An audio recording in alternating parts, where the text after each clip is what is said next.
that will come up here and tell us that they support the president. I want to have a 4-hour recording of leftists saying, why do you support our president? And then 200 Trump supporters being, oh, I don't have an argument, but I hate black people, brown people, and gay people. So we're not ending. We're not ending. No, because I want this all to be on record. I want it to be clear. So when any of y'all are having to deal with that like low IQ white man droid BS of, oh, systemic racism doesn't exist. Oh, gay people aren't oppressed. Oh, black people aren't oppressed. You could send them this recording on YouTube. Like, oh, for sure. Like, this recording on YouTube is already demonetized. I don't give a fuck, right? Because I want this to serve as a pillar of a demonstration that MAGA does not care about America. MAGA does not care about the economy. MAGA does not care about the working class. MAGA does not care about increasing the minimum wage. MAGA does not care about reducing unemployment. MAGA does not care about making people's lives better. No, they care about hating black people, brown people, and gay people. And I mean, after this, it's going to be irrefutable. Because it's going to be one liberal looking for a single person on the right to just tell us why Trump's good for the country. With no results. Only racists and homophobes. Scream the N-word. Saying that America's a white country. And hate on gay people. So let's go and get that next guest up here. Robert, thank you so much for the $5 over on PayPal. That is incredibly kind of you. Thank you, Robert. All right, we got the next guest, King E, loaded in right now. Nikki, thank you for the 15 Australian dollars over on YouTube. Appreciate you for that love, Nikki. Nikki says Australia has its own MAGA. You know, I've heard about that. I have. Thank you for the love. Welcome in. Do you support Trump? Support Trump, yes, sir. Okay, and how old are you? 28. 28. Why do you support Trump? I think he's good for the country. Okay, why is that? I think he's a strong leader. He's America first. He met with President Putin. And okay, so why do you think he's American first? Okay, he left. Okay. We found one. We finally found a Trump supporter that didn't like automatically slur. Right? But he left with like one question. Oh my goodness. By the way, this isn't staged, okay? For everybody on like TikTok and YouTube, this isn't staged. And if you want to prove that to yourself, just go to my TikTok account. You'll be like, don't join the guest request unless you're a Trump supporter, but you'll be able to see the guest requests that I'm pulling people up from right now. And it's random. This isn't staged. This is MAGA. JD, appreciate you for the $10. Thank you so much. Thank you. I'm wondering if you change the title, maybe you'll get different people coming in. To be fair, the title I am running right now is different than what it typically is, so you may be onto something. All right, moving on to the next guest. If you're in that queue, make sure it's because you support Trump. Got to be at least 18 American MAGA. Y'all already know it. Moving on to the next guest, Blitzy, right now, y'all.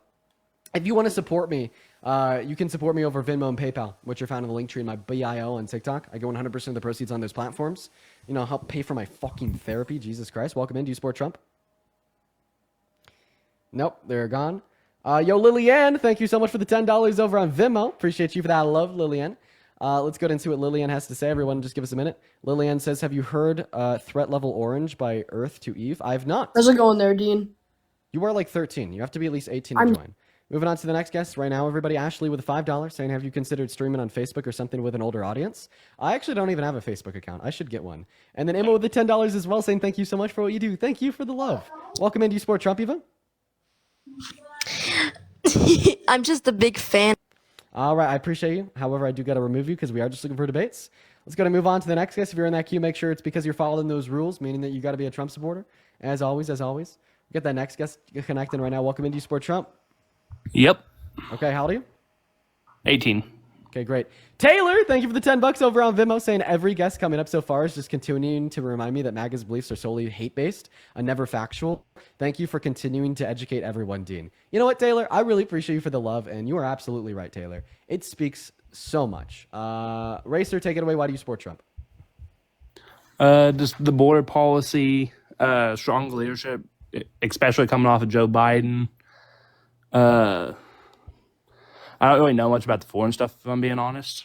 Okay, Not so my... you're telling us you support him because of his border policy. So what is Donald Trump's border policy? Tell us.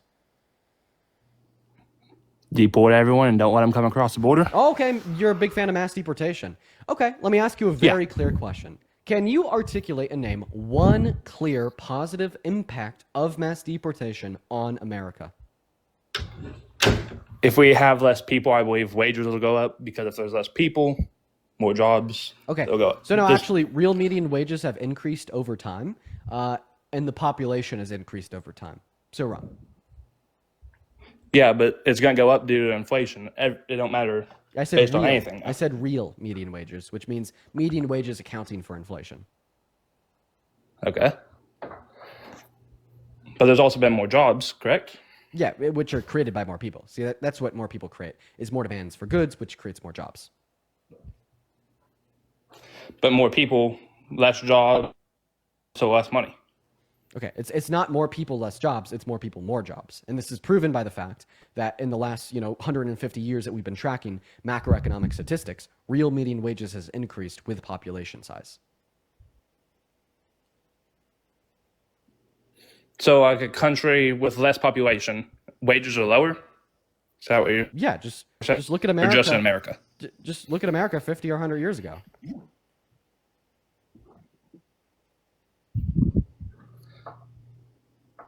Okay. But you don't think that the illegals are getting underpaid due to them being illegal? No, I think it's not that I think they are, Like- it's that I know they are, right? And I think the solution for that is to offer them a pathway to residency or citizenship. And then they'll get paid more. So it's funny because the first reason that you brought up insofar as why you support mass deportation was because you thought it'd have some positive impact on wages. But now you're acknowledging that undocumented immigrants are more likely to get paid less simply because they're undocumented. Meaning if they weren't undocumented, they'd get paid more. Meaning if we naturalized all 8.3 undocumented workers in our labor force, real median wages would go up without any material change in their employment, which would be fulfilling the goal that you want to achieve. So does this now mean that you completely concede the idea that you support mass deportation, but now you rather support mass amnesty or the naturalization of undocumented immigrants? Because by virtue of the fact that we'd have undocumented workers go to documented workers and therefore have more bargaining power and therefore get paid more, real median wages would increase? No, I just don't know the fact to be able to dispute that. Wait, I don't know. But you didn't dispute this. You actually told me this. You told me that undocumented workers get paid less because they're undocumented. Meaning if they weren't undocumented, they wouldn't get paid less. That's just a logical implication. This if 2 + 2 is 4, then 2 - 2 isn't 4. If undocumented workers get paid less because they're undocumented, if they weren't undocumented, then they wouldn't get paid less. No, I was talking about the real, what do you call it, real wages? Yeah, real median wages, yeah. Real medium wages. I don't think,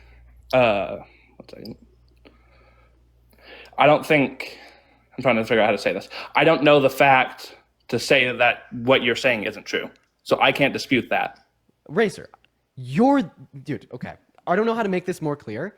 Did you say that you believe undocumented workers get paid less because they're undocumented? Did you say that? Yes, they do. That is a fact. Okay. It's not an opinion. Okay. How can I give this information to you in a way that you'd understand? Maybe I could use an analogy here. Okay. If I am sunburnt because I spend 10 hours in the sun every day, if I stop spending 10 hours in the sun every day, would I still be sunburnt? No. If undocumented immigrants get paid less because they're undocumented, if they stopped being undocumented, would they still get paid less? No, I'm not arguing that they wouldn't get paid more if we allowed them to. Perfect. Okay. This means that because you think undocumented immigrants get paid less out of virtue of the fact they're undocumented, this means if they weren't undocumented, they get paid more. Okay? And what happens when 8.3 million laborers get paid more? Real median wages go up. I don't know the fact to say that what you're saying about real median wages is true. I believe they'd get paid more. Yes, you do. I don't think that would help the fact me. that makes that true is that 8.3 million of our laborers would be getting paid more. Yes, but I I do not know that the fact that you're stating about real median wages going up with more people is true. So I don't know if what you're saying is true. Okay, chat. I don't know what to do because I detailed to it. Wow, you do know that it's true. I thought we went over this. Okay, the reason you know it's true is because you're the one that told me that they get paid less because they're undocumented, and then you affirm that if they weren't undocumented, they get paid more. So wait, are you saying is real median wages including undocumented people? Is real median I thought that was wages- just documented people. No, it includes everybody in the labor force. Yeah. Okay, but how does that help the average American? Because it would help the undocumented people, obviously, but it would not help the regular person. When like average wages in an industry are higher, the new wages for entry into the industry are also higher, right? Higher wages means more competitive. Higher wages means like more competitive wages, obviously, because they're higher. And because average wages are higher, that just means that new wages for new positions are higher by virtue of that fact. So do you think if we add more people, there'd be more jobs, is what you say, right? And we add more people, there'll be more jobs? Well, now I'm confused. So if we had all them, their wages would go up, but there'd still be no more jobs for the average American. Maybe the people that already have that job, their wage might go up a little bit, but well, the reason it why still wouldn't help. The reason why mass amnesty would create more jobs is because there wouldn't be any new competition in the labor force, but our laborers would just have more money, meaning they'd spend more money. So no new competition in the labor force, but our consumers are spending more money, meaning that manufacturers have to create more products. And if manufacturers have to create more products and there's no new competition in the labor force, this means new jobs.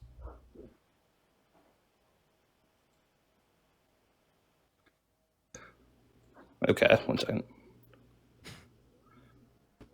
But, okay, so that would help. 1 second. I'm just going to say I'm not educated enough to argue. That's where I'm going to go with this. No worries, Racer. I hope that you listened to a handful of things that I had to say. Let's go to move on to the next Trump supporter. If you're watching and you support Trump, go ahead and hop in that queue for me. We'll get you up on the stream. We'll have a good old conversation as always. Let's go to get that next Trump supporter loaded in right now. Go ahead and put a Maga with your age down below in that comment section if you want to come up and have a conversation with me, everybody. Yo, Jillian, thank you so much for the $10 over on YouTube. Thank you so much for the love. Yeah, that was quite the debate that you're telling me you watched. They also say, I want to thank you for all that you do and taking out the trash. It matters. You know what, Jillian? Every day I do this, the more I realize how much it matters. Critical thought is so important. These conversations are so important. They change minds. They set us up for a better future. And that's something I really care about. It truly is. As well as Ray Line, thank you for the $20 over on Venmo.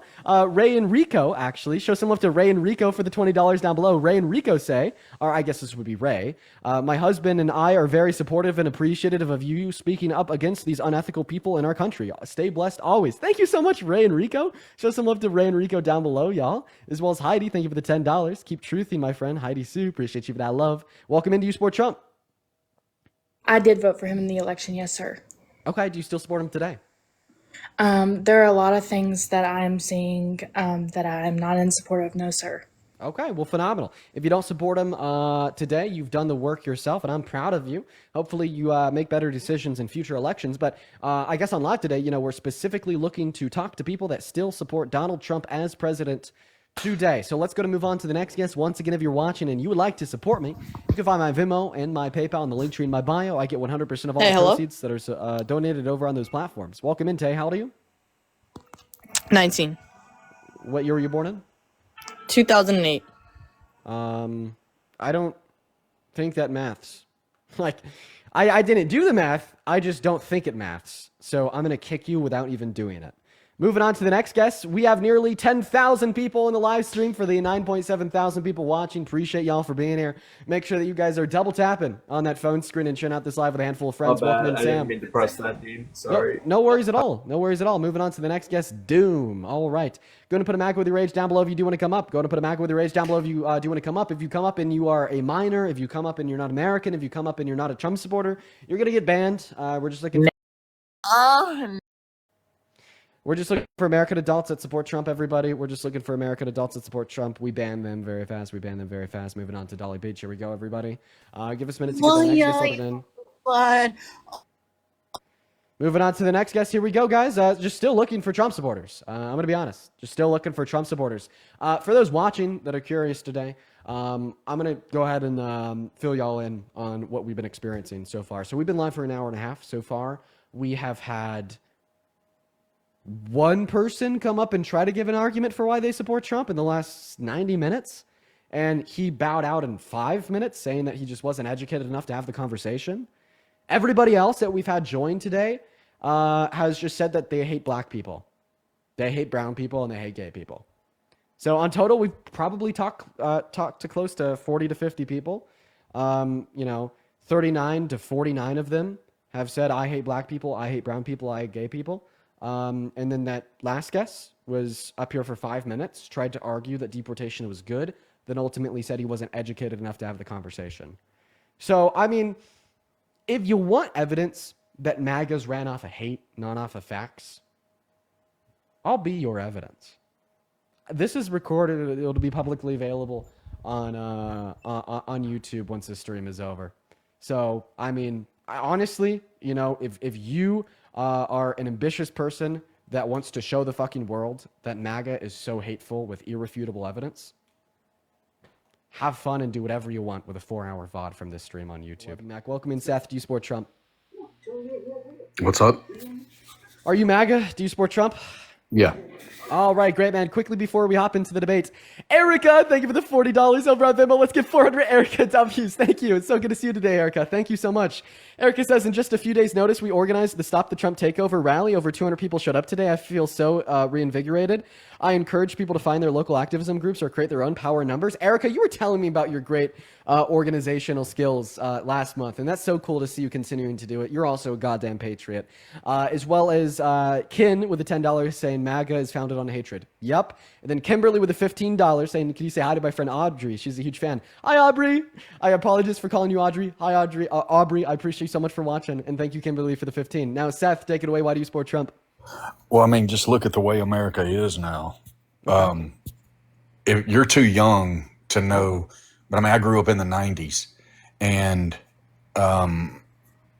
there was wars and there was all this. The same thing that's going on now. So what he's done is he's made America strong again. They're respecting us again. They were laughing at us when Biden was in office. They were laughing at us big time when the other countries, right? The other leaders, they didn't respect us. They didn't fear us at all. There was no reverence at all for our country. There was no reverence for our military. And whenever Kamala, whatever you want to call her, whenever she was running in office, we were the laughing stock in the world. When Trump won, what happened? The Ukraine war stopped immediately within 3 days. You're trolling, right? Trolling? We're over 200 days into Donald Trump's second administration. It's still raging on. Russia's launched their largest missiles yet on Ukraine, and Ukraine has organized their largest counterattacks back on Russia yet. I don't know where you get your facts from. I don't know where you get your news from, but I have buddies that went to Ukraine, pal. And okay, what was the point of it has subsided a lot. No, it hasn't. What was the point? It has. Okay, so if the war stopped like over 200 days ago. I didn't mean to say stopped. A war never stops. There's never an end to it. I mean, look at the Iran Desert Storm, right? I mean, look at that. Okay. Do you understand that now even like Donald Trump has acknowledged that his original approach was bad? Like, what's that? That his original approach for Ukraine was bad, like revoking the funding from them. Because what happened when he assumed the office and revoked all the funding from Ukraine was it made Ukraine weaker. And obviously, Russia took advantage of that fact and inflamed the conflict and dropped their largest missiles yet on the country because they were weaker and because they might be able to take their land from them easier, right? And this led to Trump, as well as his DOD, continuing the funding, restarting it from what the Biden-Harris administration had sent to them on July 11th. They restarted it all. They realized they were wrong. They conceded to the Democrats. You know, listen, man, the only way you're going to be able to further your argument is if you just belligerently lie to me and the other, 14,000 people watching. At the end of the day, the facts of the matter are, he said he'd end it on day one. He didn't. Russia launched the largest missiles yet on Ukraine. Ukraine organized Okay, the you gonna let me largest talk here? Or counterattacks you gonna not? yet You gonna let me talk? on Russia. And the reason it got inflamed and so emboldened after Trump won is because he stopped the funding. And then even he realized that this was a fuck up. Even he realized that he got taken advantage of Putin because he was able to do this. So then he restarted all the funding, which proved that the Democrats were right all along. So you're welcome, Seth. You're welcome that I was on the right side of history alongside all the other Dems and Kamala Harris advocating for the correct policy geared towards Ukraine when you were succumbed by Kremlin propaganda. Now, please take it away. Go ahead. Also, I let you talk for 5 minutes. I talked for about a minute and a half. Just try to be more patient. But click on your profile picture and click the icon on the mic to unmute.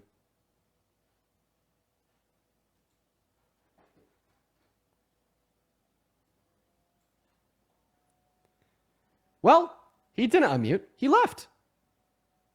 Okay. So that was the second Trump supporter of the day we had into debate. The first one at least admitted that they didn't have an argument. Mr. Seth this time just left. Okay. Can we get like a clock going for like what the average debate length is? Because like typically what I'm seeing here is like they come up here, they feel confident, they try to make a claim. I prove them wrong, and then they bow out. I mean, holy shit, dude. Like, should I go like easier on them? I joined. Welcome in, Upbeat. Do you support Trump? Nina, thank you for the draft. I appreciate you for the love. Hey, Upbeat, what's up? Do you support Trump? Yes, I do. Okay, all right. Give me 3 seconds here in order to thank a couple people. Stephanie with the $10 on Venmo saying, what is your response going to be for when TikTok updates its TOS in September to ban political content? I don't know if it is. I'll wait to see if it actually will. I have a hard time believing that because that is so insane. As well as Margaret with a 5 over on PayPal, Alyssa with a 2, and Kayla with a 7 over on PayPal, as well as Phantom with the $10 over on YouTube Super Chat. Now take it away, Upbeat. Why do you support Trump? Yeah, just because I support him because he's trying to end abortion and, life is precious. You know what I mean? Oh, life is so precious. Okay, let me ask you a question. Do you think that abortion should be banned so we could save the lives of more innocent children? Of course. So you're okay with banning things that save the lives of more innocent children? I mean, when it comes to an innocent baby that hasn't had a chance to live, like we have to give that child a chance to, enjoy life. You know what I mean? No, like imagine yes, if for you sure. weren't born. Oh, well, I don't think that's a good argument. So saying that abortion is wrong because if my mom aborted me, I want to be here today, I don't think that proves it's immoral or should be banned. Like, for instance, if my dad wore a condom, I want to be here today. Does this mean that you think that wearing condoms should be legal? I guess so. I guess we should ban condoms as well. Okay. Well, so now you want to just ensure that there's more unwanted pregnancies. Why? So if you want to like save the lives of more innocent kids and you really care about children, then why do you want to ensure that there's more unwanted pregnancies, meaning that there's going to be more unready homes, meaning there's going to be more children growing up in poverty, more children growing up in suboptimal conditions, and more children not being like led and parented by consenting, ready families and adults? Yeah.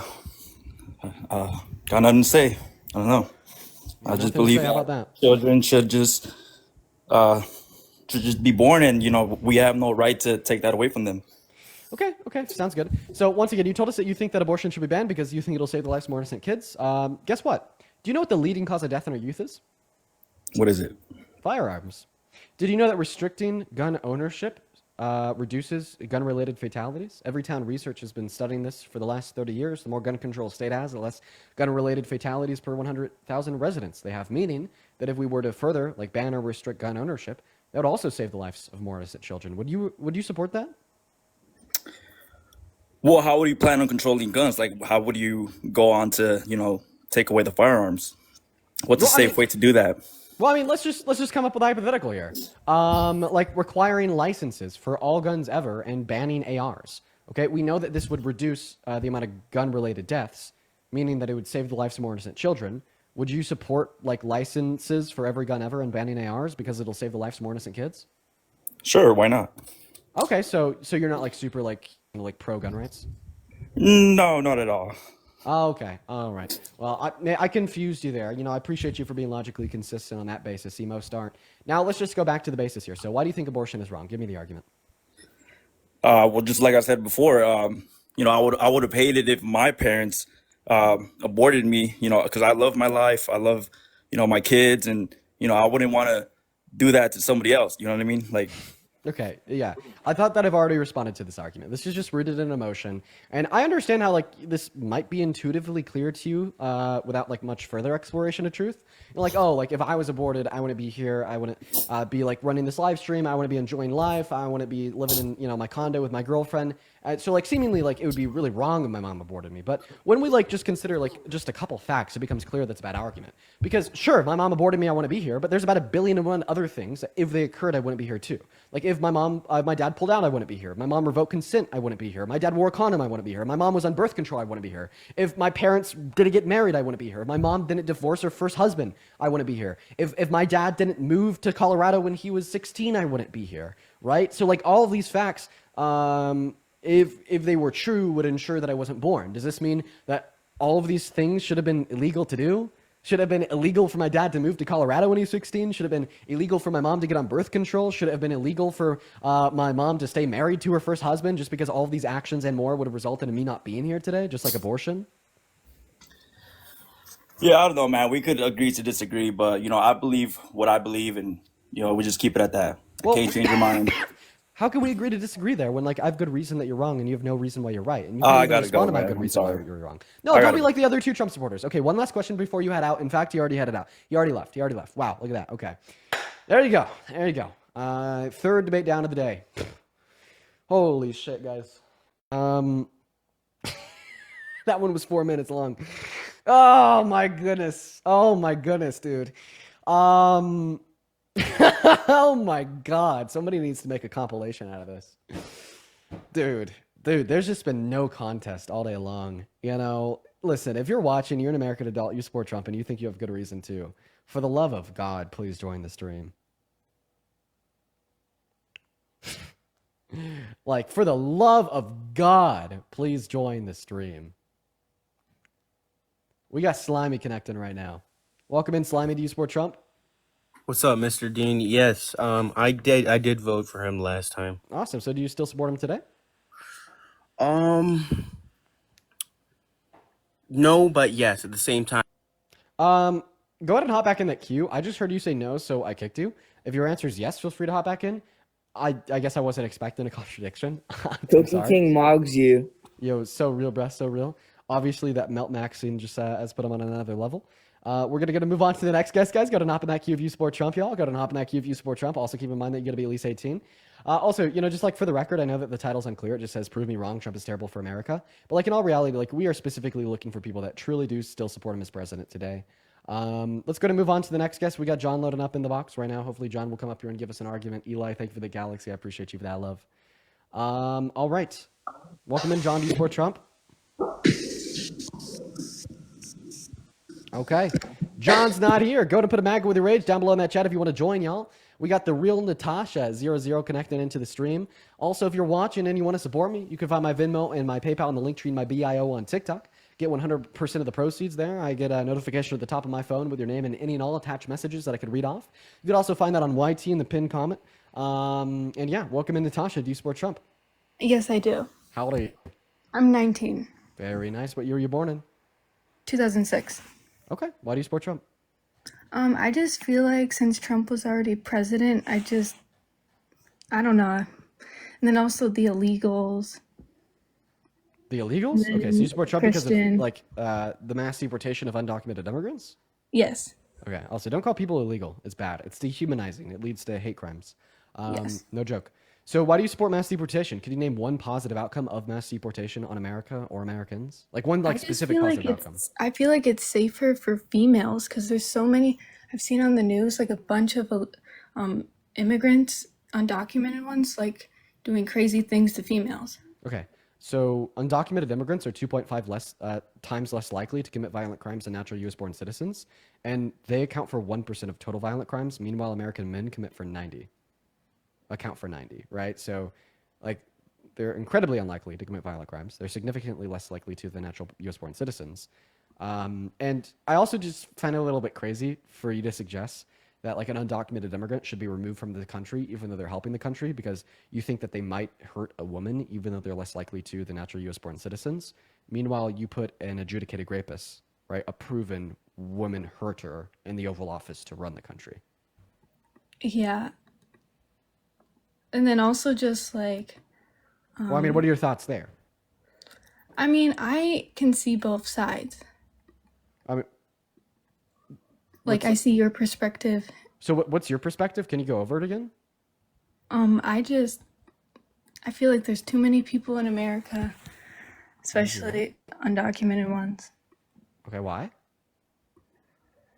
I heard they don't pay taxes. They pay $100 billion per year in taxes, and they'd pay even more if we gave them a pathway to residency or citizenship. Yeah, I need to do more research on that. Okay. Well, what have you done your research on that you'd like to chat about? Go for it.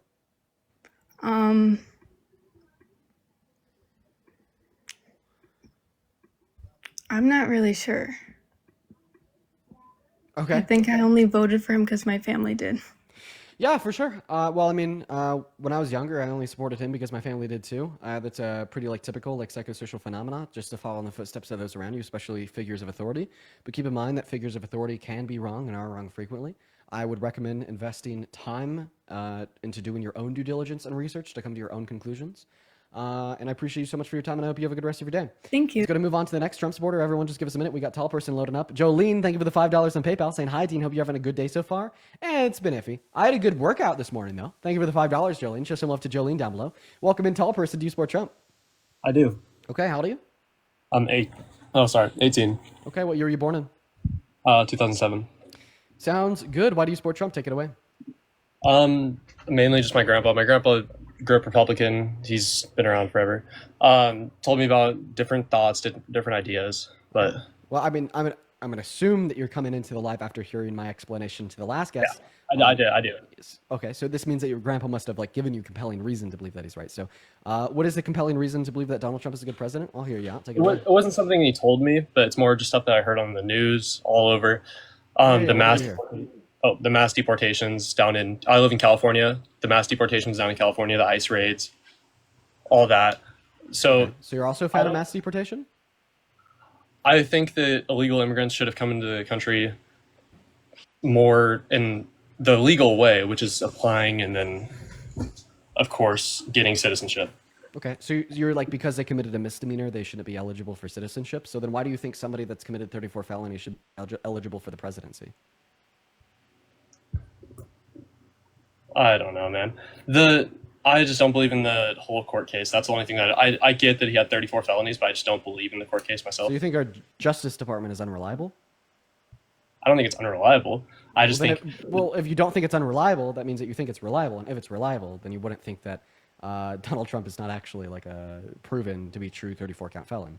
The only way that you could possibly argue that the court got it wrong is if the court is unreliable. And if our courts are unreliable, then how do you reliably expect our courts to determine who is and is not an undocumented immigrant?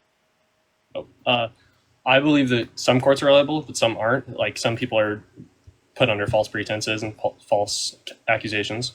Okay, so if you just think that some are reliable, some aren't, how do you know specifically the court that found him guilty of 34 felonies was not? I don't know if they were, if they weren't. I don't know the facts or evidence of what he was proven under. Okay. Well, I mean, like, typically when you don't know much about a court case, you just accept it to be true, right? Like for instance, do you think that, let's see here. What's like a infinite, Jeffrey Dahmer. Do you think Jeffrey Dahmer's guilty? Yes. Could you name a piece of evidence that was true of his court case? Killed over, I think it was a dozen black men. Okay. I guess he had the TV show on him, so more people know about Jeffrey Dahmer. I don't know. Let me think of like a more like random one here. Somebody that's like infamously bad, was found guilty of something in court. Ted Bundy. Do you think Ted Bundy is guilty? Of course. Okay. Can you name one piece of evidence suggested in Ted Bundy's court case? He picked up girls inside the road and killed them. Okay. Wow. You're really knowledgeable in serial killers. Okay. Let's see here. What about let's see here. P. Diddy. Did he for the felony counts that he was found guilty of inside of the criminal court? Do you believe that he was truly guilty of the ones that he was found guilty of? Sean Combs. Yeah. Yeah, I do believe he's guilty.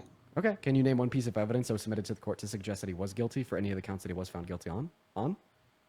He was proven the sexual traffic assault, and he was also found with multiple paraphernalia inside of his home. Yeah. So like for like the sex trafficking claim, what was one piece of evidence submitted inside of the court to prove it? There was fact evidence from different celebrities and like people that were there during the accusations that was happening. Okay. So do you only believe the outcomes of court case if you know evidence that was like suggested in finding them guilty? I don't believe in I believe in the evidence that is proven, but I don't know the evidence from that case. Okay, so if you did know the evidence from that case, then you'd believe the outcome? Yeah. Okay, so he was found guilty of 34 counts of, what was like the specific name of the charge? I always forget this one. Falsification of business records with a second step intent to commit another crime. And like the evidence that he did this was like the falsified business records. So he like put his signatures on checks and classified them as business expenses and ledger entries, when in all reality he was sending checks to Stormy Daniels, which was not a business expense, to keep her quiet about the fact that he had cheated with her on Melania prior to the 2016 election. So now that you know the evidence, and now that you know what the findings of the court were, he was found guilty unanimously by a jury of 12 on all 34 counts. Do you believe that he's a 34-count felon? I don't think it's 34 counts, but sure, yeah, he could get a count of one or two. It is 34 counts. Okay. So like 34 times he falsified business documentation, meaning some of those counts were like false checks claiming to be a business expense that weren't. Other ones were false ledger entries. And I think those were the two main components. Yeah. There was also he was found with governmental documents on his desk, correct? Guys, thank you so much for the meteor shower. Appreciate you for the love. That was in a civil court in Florida. That's another case altogether. So once again, do you not believe that he is a 34-count felon? I don't believe personally, but sure, he could be proven. Why don't you believe that? I just don't believe it. With what reason? There's other political leaders that have been found not guilty of things that they were supposedly guilty of. Okay, so now you're saying that like there's other people that have gone to court and been found not guilty of a crime, and then you believe that they're not guilty because they were found not guilty, right? No, some are found not guilty, and I believe they're guilty. Okay, so you're just saying that the court system isn't right 100% of the time, therefore you don't believe it? I believe in some court systems. I don't believe in all. Okay, well then what standard do you use to determine which courts you do believe in and which ones you don't believe in? And that's basically the same question as me asking you, why don't you believe in the court that found Donald Trump guilty of 34 felonies? I'm not 100% sure. I'm not 100% sure what the question was there. Yeah, what like standard are you using to dictate what court cases you deem as reliable and which ones you deem as unreliable?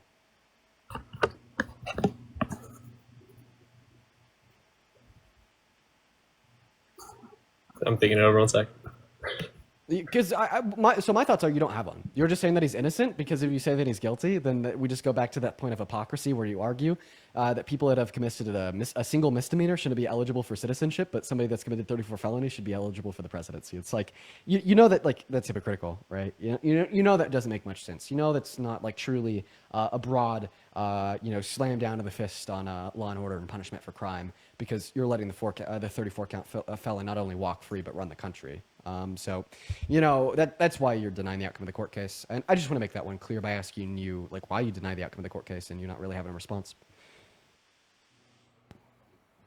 I don't know, but I was just saying the illegal aliens that have come into our country, there's over, I don't know how many there is exactly, but if you think about that. We're not ready to move on yet because I'm still asking you why you don't believe the outcome of the criminal court that found Donald Trump guilty of 34 felonies. I just don't believe it because the whole government was under democratic rule at that time. Biden was still in office, Harris was still in office. They were still trying. So Biden was in office, therefore Trump's innocent? No, I'm not really following the logic. Biden doesn't have control over the New York Justice Department. You understand that was a state level charge?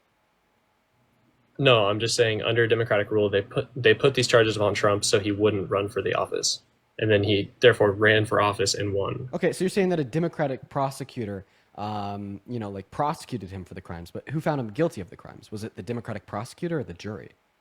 The jury and Okay, so then why are you saying that the jury got it wrong because it was a Democrat that brought the charges forward. That's completely incoherent. I'm just saying it's an unfair case. Well, I mean, what's unfair about the ruling of the jury? Tell me. Because so far your argument is because a Democratic prosecutor brought the charges forward, therefore the jury was wrong. I'm just saying the jury each has political opinions, correct? So the jury, of course, They people could have be political Democrat. opinions. They could be Democrat. They could be Republicans. They could side one way or the other. Okay. So you're saying because they have political opinions, they got it wrong? What? I don't know, man. You don't know, right? Because you don't have a defensible argument. If you don't have a fucking defensible argument for the idea that Donald Trump didn't commit these 34 felonies, why are you saying that he didn't? That's like behavior, bro. Use your brain. You're just like, please, for a second, like lock in, brother.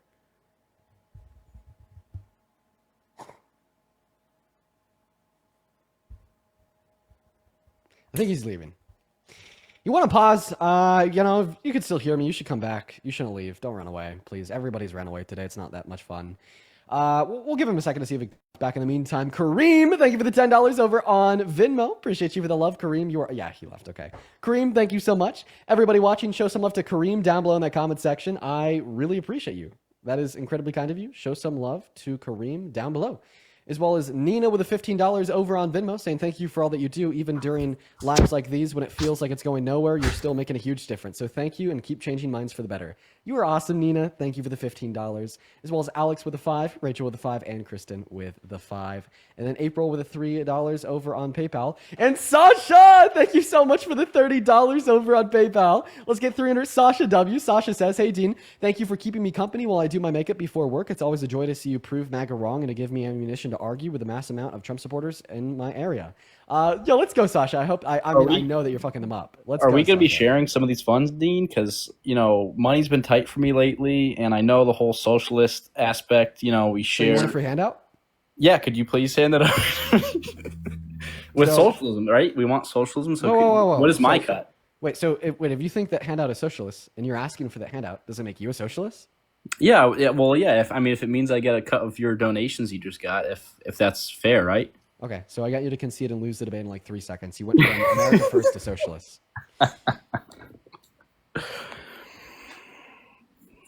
Okay, so are no jokes allowed on this your live platform, or is it just strictly just serious conversations? You can make a joke if you want. Socialist. Now, do you support Trump? Oh yeah, absolutely. Do you? No, I don't. Why do you? I think he's a strong foreign power against other countries like Russia and China. For example, like him trying to cause the solution of the war with Russia and Ukraine. Like, for example, if he was stronger against Russia than the Democrats, how come Putin wanted him elected? Putin actually endorsed Kamala Harris. Yeah, because Putin knows that his voice is very frowned upon in Western media, which would push more people towards supporting Trump. In fact, So why would he endorse Kamala Harris if he's going to be thrown around by the media when the media is completely, mainly the left wing when it comes to CNN? He endorsed Kamala Harris because of the argument that you just gave. Absolutely not. He endorsed Kamala Harris because he knows America would be weaker. The foreign powers would be weaker under Kamala Harris. Meaning, so then why was he paying people like Tim Pool and Benny Johnson $5,000 a month to shout pro-Kremlin, pro-Putin, pro-Donald Trump propaganda? And why does Donald Trump's campaign happen to ideologically align perfectly from proven Kremlin propaganda, such as the idea that they inserted themselves into the American media and attempted to convince people that we're giving too much money to Ukraine? So like imprisoning and actually unaliving your opponents, kind of like the Biden administration trying to attack their political opponents, which is very undemocratic, which is what Putin does in his government over there. As we all know, he takes out his competitors. Can you give me an example of the Biden administration basically attacking a political opponent? By the way, this is a pivot, because we were talking about how Putin inserted pro-Kremlin, pro-Trump propaganda into the feeds of many young Americans by paying people like Tim Pool and Benny Johnson $5,000 per month, and how we know it's proven Kremlin propaganda that they attempted to insert themselves into Western media and attempted to convince people that we're giving too much money to Ukraine, and that just so happened to be the policy that Donald Trump ran on, and that just so happened to be the policy that Donald Trump implemented, which is therefore so happened to be the policy that made Ukraine weaker and then emboldened Russia, and that just so happened to be what the Trump administration walked back on by resuming funding in early July. Okay, so your own argument just literally dissolved itself. You just said that Trump administration is giving more weapons to Ukraine when you're trying to say he did nothing for made them weaker, even though he one gave more weapons for one. Yeah, for he two, conceded and to then what the two. Democrats have wanted all along. Okay, so it's completely different sending billions worth of stuff for years and years and years to Ukraine, knowing that they are losing the war. When they did nothing to try to settle the war, they didn't go try to talk to Putin. Serenity, thank you for the $10 over on Venmo. Appreciate you for that. Yeah, thanks Serenity for the $10 donation to Dean. The Biden administration did nothing talking to Putin. They went and talked to Vladimir Zelensky. Sure, go ahead, talk to him. That's what you need to do in a peace treaty between both people. But you need to speak to both people. They did not speak to Putin. Putin actually spoke with NATO plenty of times, but the U.S. government did not want to speak to Putin whatsoever. And that's what's happening right now. The Trump administration is talking to Putin. The Trump administration is talking to have Zelensky over. They're not even trying to do a ceasefire. They're trying to go directly to a peace treaty. And people like you are trying to diminish what Trump just did in Alaska, saying, "Oh, they're laughing, they're happy together at a red carpet event to make them look so good." Even though Trump had the B-2 fighter fly over as an intimidation to show Russia that we're not playing around, that we're much stronger than them. So I don't see what. So then, why was Fox News reporting that Putin steamrolled over Trump the whole time? I don't care what Fox News is reporting. I care about what's actually happening. The reason why I bring that up is because Fox News is like one of Donald Trump's, favorite media sources. They're right coded. They're biased towards Trump, and even they're reporting that apparently Putin steamrolled over them. The legacy media is history. The legacy media is dying. Unaliving. The legacy media is going to be gone very soon because the ratings are going down on both sides, and no one cares what Fox News and CNN has to say no more because I think both of them have nothing to do with what is truly happening. I don't care what they said about this event in Alaska here. I care about Do you admit that Fox News has a pro-Trump bias? Not always, no. They flip-flop. They're like a fish out of water. They flip-flop all the time. So Fox News as a whole is a right-leaning media organization. In fact, they literally lost their legal standing as a news outlet because of a lawsuit that they lost about lying about the 2020 election. Like they're so far right and so far in spewing propaganda that's pro-Trump. We agree they lost their legal classification as a news organization, and now even they're reporting that Putin steamrolled over Trump the whole time. I actually have a question for you about how America First Trump is. And let me say one thing before you ask that question about Fox News. Fox News has policies in their buildings that men who are transgender and they claim to be women can actually use the bathroom of the preferred pronoun. So if you want to say Fox News is so far right and they do all this, again, I said they flip-flop, then why would they have such a liberal policy implemented in their buildings? One, I don't even know how you know the policy that they've implemented in their buildings. It's public information. Two, I'm not sure that you'd be able to give us any evidence or proof of this claim being true. And three, I don't think that this fact has any bearing on the idea that you could literally go to. Oh, go ahead and allow me to finish. Oh my goodness. And three, even if what you were saying was true here, this fact has no bearing on the fact that their reporting is right coded, biased towards the right, and just about any media company that does bias ratings on mainstream media outlets would be able to give you this fact. I thought it was common sense. If you'd like to see this for yourself, I think that AP does a great breakdown of the media bias in the mainstream media outlets. I think that Fox News is very consistently placed, not just on center right, but far right. So that's fun. And then second point, your bios is America first. Do you want to put this country first? Absolutely. Would you agree that putting this country first would include putting the core values of this country first? Yeah, the core values, yeah. Would you say a core value of America is the American Constitution?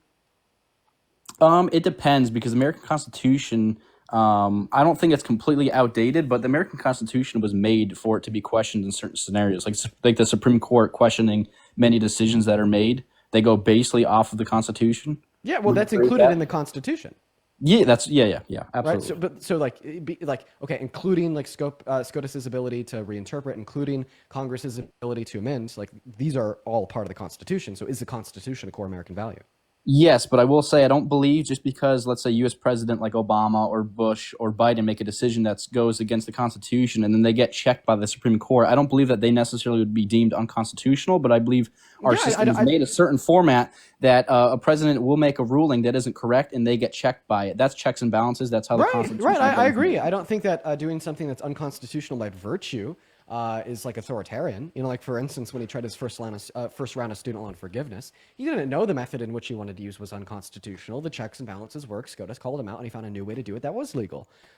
But let's get back to it because you still have Yep, to answer my question. Is the Well, you haven't asked Constitution a one core yet. American value? Yes, I have. Is I already said is yes the to that. Constitution I a core already said American value yes. of America? I already Okay. said yes, and I'll say yes again for you. Okay, so people that America first put the core American values of this country first, and a core American value is the Constitution. This means that you put the Constitution first. So, would you ever support an authoritarian that serves as a threat to the Constitution? No. No. Okay. Well, I believe that Donald Trump is an authoritarian that serves as a threat to the Constitution. One very valuable piece of evidence of this would be Executive Order number 14160, signed into law on January 20th. This executive order rescinded birthright citizenship for the children of undocumented immigrants born on American soil. This is strictly unconstitutional. Not only is there SCOTUS case law since the late 19th century to demonstrate this, but it's also just made explicitly clear in the text of the 14th. And when Donald Trump signed this executive order into law, he's either one, incredibly unintelligent and has the media and civil literacy of a third grader, or two, knew it was unconstitutional and still decided to attempt to sign it into law. You said 141? Yeah, 14160. It explicitly contradicted the clear text of the 14th Amendment, one of the most important amendments of the American Constitution. Okay, and is that still what's happening with this executive order? Is it implemented at all, or? Yeah, nationwide injunctions were offered by federal judges around 1 month after it signed into law. Donald Trump didn't like that. He went to SCOTUS and asked them to ban those. So then SCOTUS made a ruling saying that federal judges can't make nationwide injunctions. So then it was still in effect in some parts of the country. But then federal judges found another way to get it banned, right? Which only further demonstrates my point to be clear that it clearly contradicted the plain text of the 14th Amendment. Okay, so you're saying your point is right, the Supreme Court's isn't. No, the Supreme Court didn't rule on the constitutionality of the executive order. They ruled on if nationwide injunctions are legal or illegal. And remember, I'm challenging the constitutionality of the executive order. Okay, but in this scenario, isn't it the federal judges that keep trying putting injunctions on certain things? Isn't that not allowed because of what the Supreme Court just ruled? Nationwide injunctions have nothing to do with why the executive order is unconstitutional. Again, remember, it's unconstitutional because it explicitly contradicts the clear text of the 14th. What is the 14th Amendment? Do you know? Yeah, isn't that is it the due process one? Is that you're referring to? Yeah, due process is included in the 14th, but so is birthright citizenship. The very first section of the 14th Amendment is that all persons born on or naturalized as American citizens. Wait, 1 second. I'm going to read it off. Yeah, go ahead. I try to remember it, and then I always trip myself up. All right, got it pulled up. First section says, all persons born or naturalized in the United States and subject to the jurisdiction thereof are citizens of the United States. Boom. Yeah, okay, so you pass an executive order saying not all persons born or naturalized in the United States and subject to the jurisdiction thereof are citizens to the United States, explicitly contradicting the clear text of the 14th. You're saying you interpret the Constitution better than the Supreme Court justices did? No, they actually interpret it the same as I do. I'm confused.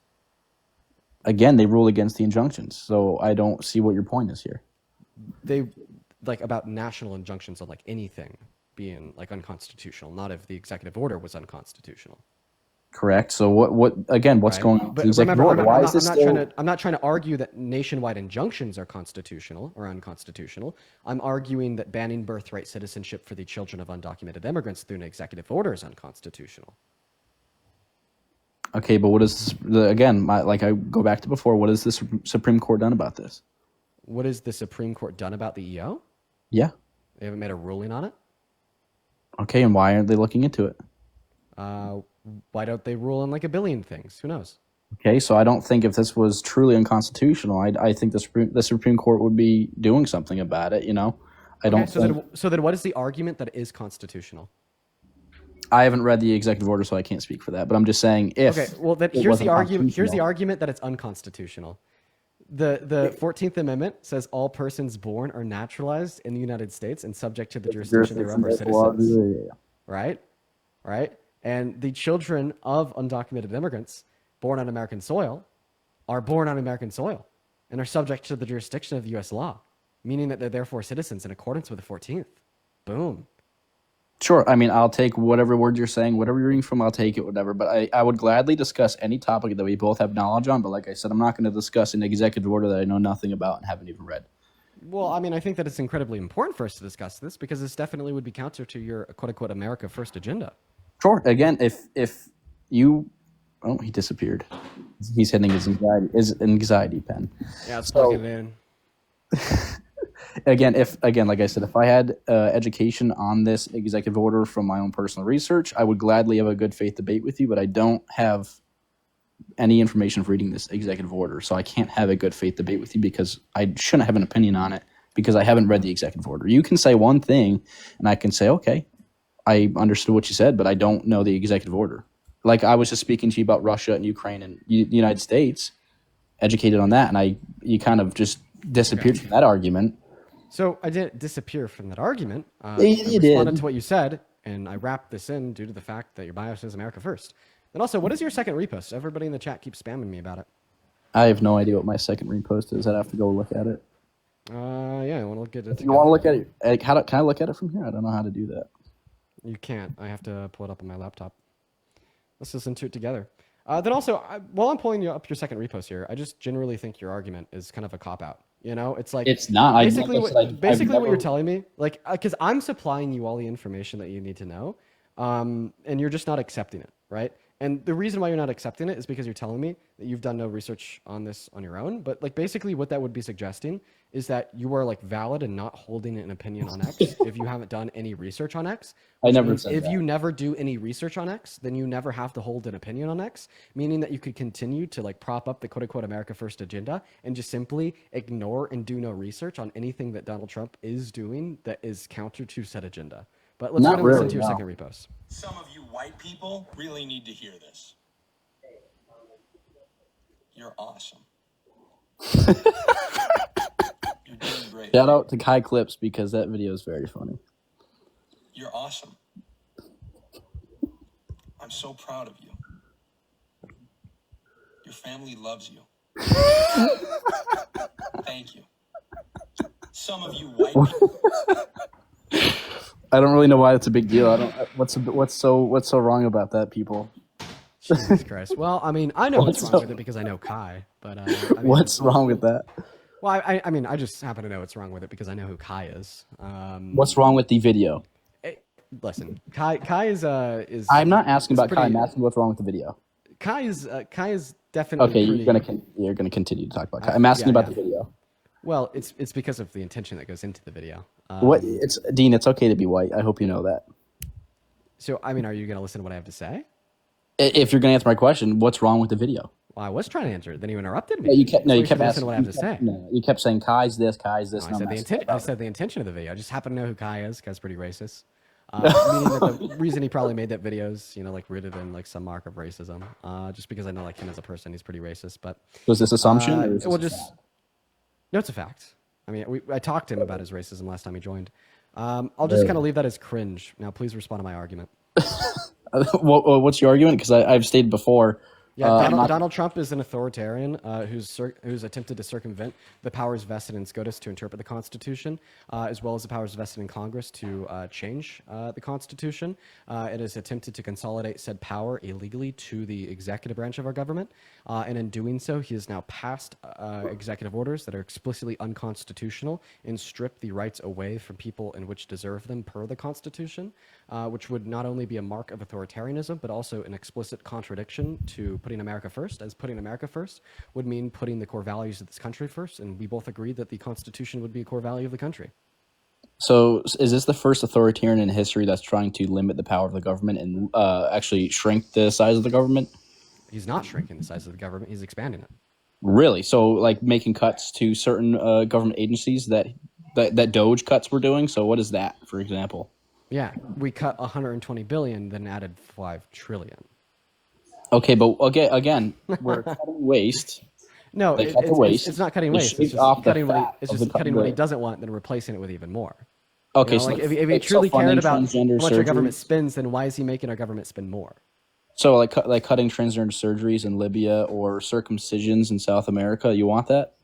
I mean, I would definitely prefer $5 million being going to Libya compared to $3.5 trillion being spent on the big beautiful bill that's rescinding access to healthcare for 10 million Americans, access to food stamps for 3 million Americans. I was like and adjusting the age free on school SNAP. student lunches for 18 million Americans. Preschool lunches aren't going away. There's still that. There's under the government agriculture, and also if you want to talk about let's say, for example, like the left, including you, like to claim, oh, rural hospitals are going to shut down, yet there's surplus funding being added into that bill. They're getting $50 billion more worth of funding to rural So it's funny hospitals. that you just happen to not respond to anything that I bring up and then bring up a point that you think other liberals make. Dude, if you're going to be on this live, You've feel free literally to said debate that. me. You've literally said that in one of your own videos, Dean. Right, and I'll happily talk to you. debunked. I'll happily talk to you about the impact on rural hospitals that we will see because 10 million people are being cut off of Medicaid, and because the premiums for Medicaid are expected to go up by 75% due to the $900 billion in cuts. But I'd like appreciate if you could respond to one of the points that I brought up originally, such as the fact that 10 million people are being cut off of Medicaid. How does it make you feel? Okay. So are you talking about the people who think they deserve hormone or transgender surgeries being kicked off of that, or are you talking about illegals who are receiving health care? No, I'm talking about U.S. citizens. There's 10 million U.S. citizens who are losing access to Medicaid because of, one, the cuts in the bill that are now making it unaffordable to many low-income Americans, and two, the introduction of new work requirements for the first time in history. Such as the work requirements and the cuts? What are you talking about? What are you talking about? Could you go further? Now Medicaid is requiring able-bodied Americans to work at least 80 hours a month in order to qualify for Medicaid, given that they're low income. Oh, wow. So able-bodied people who can work, are you saying shouldn't have to work to receive Medicare? Yes, it is exactly what I'm saying. Good job. So people who can actually work, they have nothing wrong with themselves, to prevent them from going to work, should get free healthcare just because, they just don't feel like working. Yeah, I don't think that essential social services should have a work requirement on them, and I think that you agree. Do you think that there should be a work requirement on other essential social services, like public roadways, firefighters, or policemen? We pay taxes into that. What are you talking about? Right, the same way we pay taxes into Medicaid. Right, but I don't think people who are for Medicaid specifically, should receive free Medicare who don't work. So then why should they receive free access to public roadways if they don't work? Don't say it's because the roadways are essential. Guess what? Healthcare is also essential. Okay, but I think this is a little different. Yeah, what's the relevant difference? Because not necessarily everybody needs Medicare, but again, if you are a healthy person, wait. Yeah, every single low-income Americans needs health insurance. Yeah. I mean, if you're a healthy person, you might not need to go to the hospital at all, actually. Yeah, even healthy people need an annual physical checkup for preventative. You don't need one. You don't need one. That's complete. But again, comparing roadways to healthcare is completely. There's not even. So why do you think there shouldn't be a work requirement on roadways, but there should be a work requirement on Medicaid? I just don't. It doesn't make you. Again, you already pay into that. Again, I'm saying. Wait. Like low-income Americans that aren't meeting that work requirement, that aren't working, aren't paying taxes, so they're not paying into that. All able-bodied people should have a job. Meaning, if you have a job, you're paying taxes for Medicare. You're paying taxes for the roads. If you're able-bodied, you should be working. That's my argument.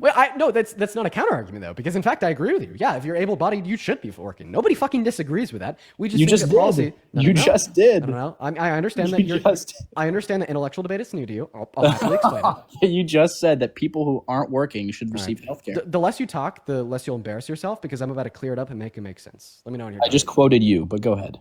Right. Yeah, just because I think that able-bodied individuals should work doesn't mean that I think healthcare policy that is an essential social services that saves life should be the thing to get it done, right? I think that policy to incentivize employment should be separate and decoupled from policy that saves people's lives, right? And like typically we agree with this. Essential social services, right, don't have a work requirement on them, shouldn't have a work requirement on them, and we as a society all agree that regardless of how much you pay in taxes or don't pay in taxes, you should have access to them. Really good examples. Public roadways, another really good example. Firefighters, another really good example. Policemen and women, right? Another good example.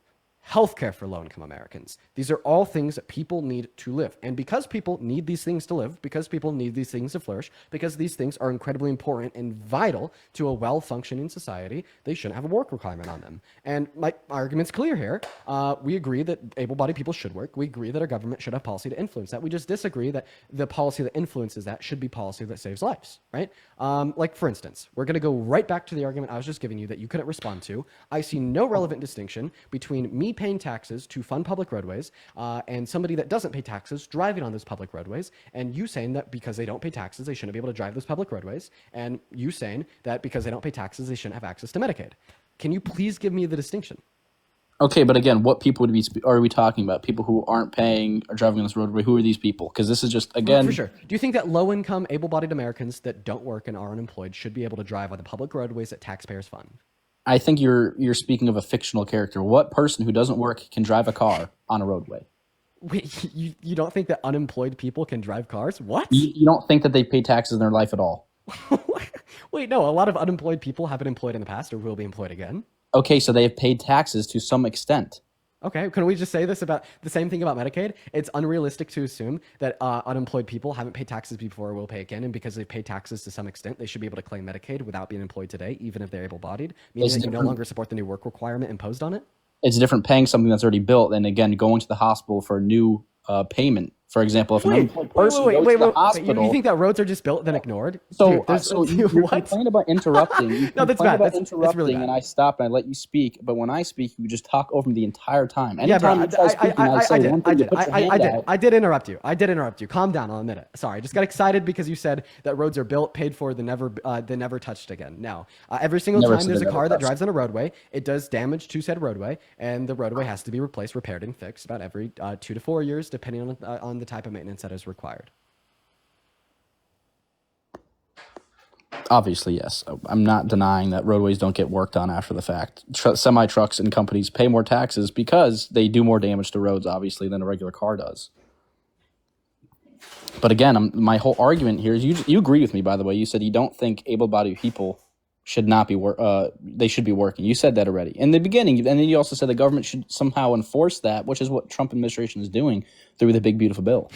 Well, I never said it should be enforced. I think it should be incentivized, right? Big difference. And by the way, what is your response to the idea that do you agree that what is your response to the idea that necessary or essential social programs shouldn't have a work requirement on them, and that healthcare is essential, therefore healthcare shouldn't have a work requirement on it either? Oh, so the example you said fire department, correct, or police department or whatever. Yep. So the people who are working for this department also pay taxes, correct? Right. Right. So there's tax revenue coming in, and again, there's people out here who aren't taxpayers. There's kids who don't pay taxes. Obviously, they get help from able-bodied American adults that are not employed call the cops to report crimes that cost taxpayers dollars to fund the salary of the police officers, equipment, and so on. Do you think that calling the cops should have a work requirement on it? No. Okay. Again, that's authoritarian right there. No. What I'm saying is obviously there's going to be... Answer the question. Why should that not have a work requirement on it? Because there are small amounts of scenarios where people aren't able-bodied workers or who are unemployed, like this, for example, obviously calling the police or calling the fire department. These are very small amounts of situations that happen. But I'm saying specifically for Medicare, you should be an able-bodied worker. Wait, so you're saying, so your logic here in explaining why you think that there shouldn't be a work requirement on calling the cops is because you don't think it happens often. I don't think you have the empirics to demonstrate that. I think that was just a rhetorical talking point. But here's what I'll suggest to prove you wrong nonetheless. If the amount of unemployed people that called the cops to report crimes was larger, then would you say that calling the cops should have a work requirement on it? Not necessarily, no, because again, I don't think that's a true fact. Right. Well, it wasn't. I didn't give you a fact. I gave you a question. Questions can be true or false. Facts are true. So you're already twisted. Right? No, I just want to clarify. You just told us that if the proportion of individuals that called the cops to report crimes and spent the taxpayers' dollars on the time, salary, and equipment of the police were unemployed and were able-bodied, could work but weren't, you would still yet say that it shouldn't have a work requirement on it. Why? No, because there are some social programs that work. Some. Oh, wait. So you're saying that because the police force generates positive outcomes for society, it shouldn't have a work requirement on it? So would the analogous response here be if Medicaid generated positive outcomes for society, it shouldn't have a work requirement on it? What do you mean by positive outcomes that Medicaid would provide? Any and all. Anything that positively benefits society. That is good outcomes. I mean, that's all that you specified for why you don't think calling the police should have a work requirement on it. You didn't positively identify specific good outcomes. You just said it generates good outcomes, therefore it shouldn't have a work requirement on it. Sure. I mean, to an extent, yes. Like I just said, for social program, there are some social programs that work. Okay. So if Medicaid works, then Medicaid shouldn't have a work requirement on it. What do you mean by works? Whatever you mean when you just said it. I'm saying the police provide a service. The fire department provides a service. I'm not saying necessarily. Okay. So if a social program provides a service to those that need it, it shouldn't have a work requirement on it. Is that your position? It depends what the social program is, and for example, why does it depend? Why does it depend? Why does it depend? What is the difference? What is the difference? 10 times. Okay, I won't interrupt you, but then you continue to do it over and over. I know. I'm just getting so excited because I'm slam dunking right now. You don't give good faith debates whatsoever. You interrupt. I'm giving a good faith debate. Just because I'm interrupting doesn't mean I'm good faith. It just means I'm excited. It's pretty rude, and you don't. Okay, excited is a weird word. But no, you're just being rude at interrupting. I've been fairly respectful. I've been fairly calm in letting you speak as well. But, when I speak, you seem to just interrupt over and over. And you do it every live pretty much. Well, yeah, I did interrupt you. Fine. W call it. Whatever. Please respond. Respond to what? I wasn't listening to you. You were interrupting me. Yeah, for sure. Respond to the fact that I've continually asked you to identify why you don't think that calling the cops should have a work requirement on it. I've now worked you down to I've saying answered that like 3 times. Well, okay. You just interrupted me. Hey, buddy, middle finger. Wow. Yeah. Where's the TikTok ban? Yeah, that's what you get. That's what you get because you just got on my ass about interrupting you to deflect away from the fact that I'm cooking you. No. And then the first thing that you do is you interrupt me. I've answered the question like 3 times. Okay. Well, I'm going to be honest. You remember? You remember. Every response that you've given to that question has been different. Like, for instance, your first response to that question was to say it shouldn't have a work requirement on it because the amount of able-bodied American adults that don't work that call the cops is low. Your second response was to say it's because it generates good outcomes. And then your third response was the same as the second response. You just repeated that it generates good outcomes. Same solution. So I'm going to go and ask you one more time. Everybody, I'm going to give them the mic. I'm not going to interrupt them because I really want a clear answer here. Why should calling the cops and spending the taxpayer's dollar on police officers not have a work requirement on it for able-bodied American adults that don't work, but going to the hospital should? Again, like I've said, maybe four times now. I'll say the 5th time for you. So I believe there's some social programs that work. I think police forces, fire departments, EMT, whatever you want to say, I think those are okay. But again, like I said, specifically with Medicare, I think you should be paying into the system. I think if you are an able-bodied person to receive Medicare, you should be going and working these, 8 hours it was? 8 hours a month? That's absolutely nothing. I see the issue. I see why we're speaking past each other. Can I tell you why? Why is that? It's because you're not actually answering my question. You're just repeating it, right? Because the question that I'm asking you is why should one have a work requirement on it, meanwhile the other shouldn't? And then your response is to say that you think one shouldn't and one should. Like, you're not telling me why. You're just repeating the fact that you think one should and one shouldn't, right? Like, for instance, your response right there. You said, well, some work, right? Like the police officer, you don't think that should have a work requirement on it, but like others, they should have a work requirement on it. If you want Medicaid, you should have to work 80 hours a month, right? But that's not an answer to the question on why. That's just like you repeating the original claim that this is what you think. Right? So I'm asking you to explain why you think this by detailing specifically why some social programs that are funded by the tax dollars should have a work requirement on it. Meanwhile, you don't think others should. Like, give me the difference. What is the difference between Medicaid and calling the cops that, in your mind, necessitates a work requirement on Medicaid, but does not necessitate a work requirement on calling the cops? I think, just real quick before you respond, for everybody watching, is the question that I'm asking here, like, clear? I mean, I think it's pretty clear, but be honest, be fair in the chat. Is it clear? If it's not clear, tell me now so I could find a more clear way to present the question so we could get a good answer. Okay, so far everybody in the YouTube chat is spamming yes. Everybody in the TikTok chat is spamming yes. How about this? Yankee News. Is the question that I'm asking you clear to you? Sure, yeah. And again... Okay, just to make sure it's clear, can you repeat it just so we're on the same page? So we stop talking past each other, repeat the question that I want you to respond to. You're asking me why I think that police departments, for example, should be... no work requirement, but with hospitals and Medicaid, it should be. Correct. Yeah, that is a question I'm asking you. Yeah. Please respond. So police departments, fire departments, those are all government funded and government ran, right? Local governments, correct me if I'm wrong, hospitals aren't government ran, right? Those are private institutions. Yeah. Like, for example, like a college. So again, it's a for-profit business. So if it's for-profit, then how is it going to run if it's not profiting? Unless you're advocating for government-ran hospitals, and then again, now we don't need to have a work requirement because it's government-ran and it's completely. Whoa. Okay. I'm saying it's a private institution. Okay. Hospitals are private. Police forces are public.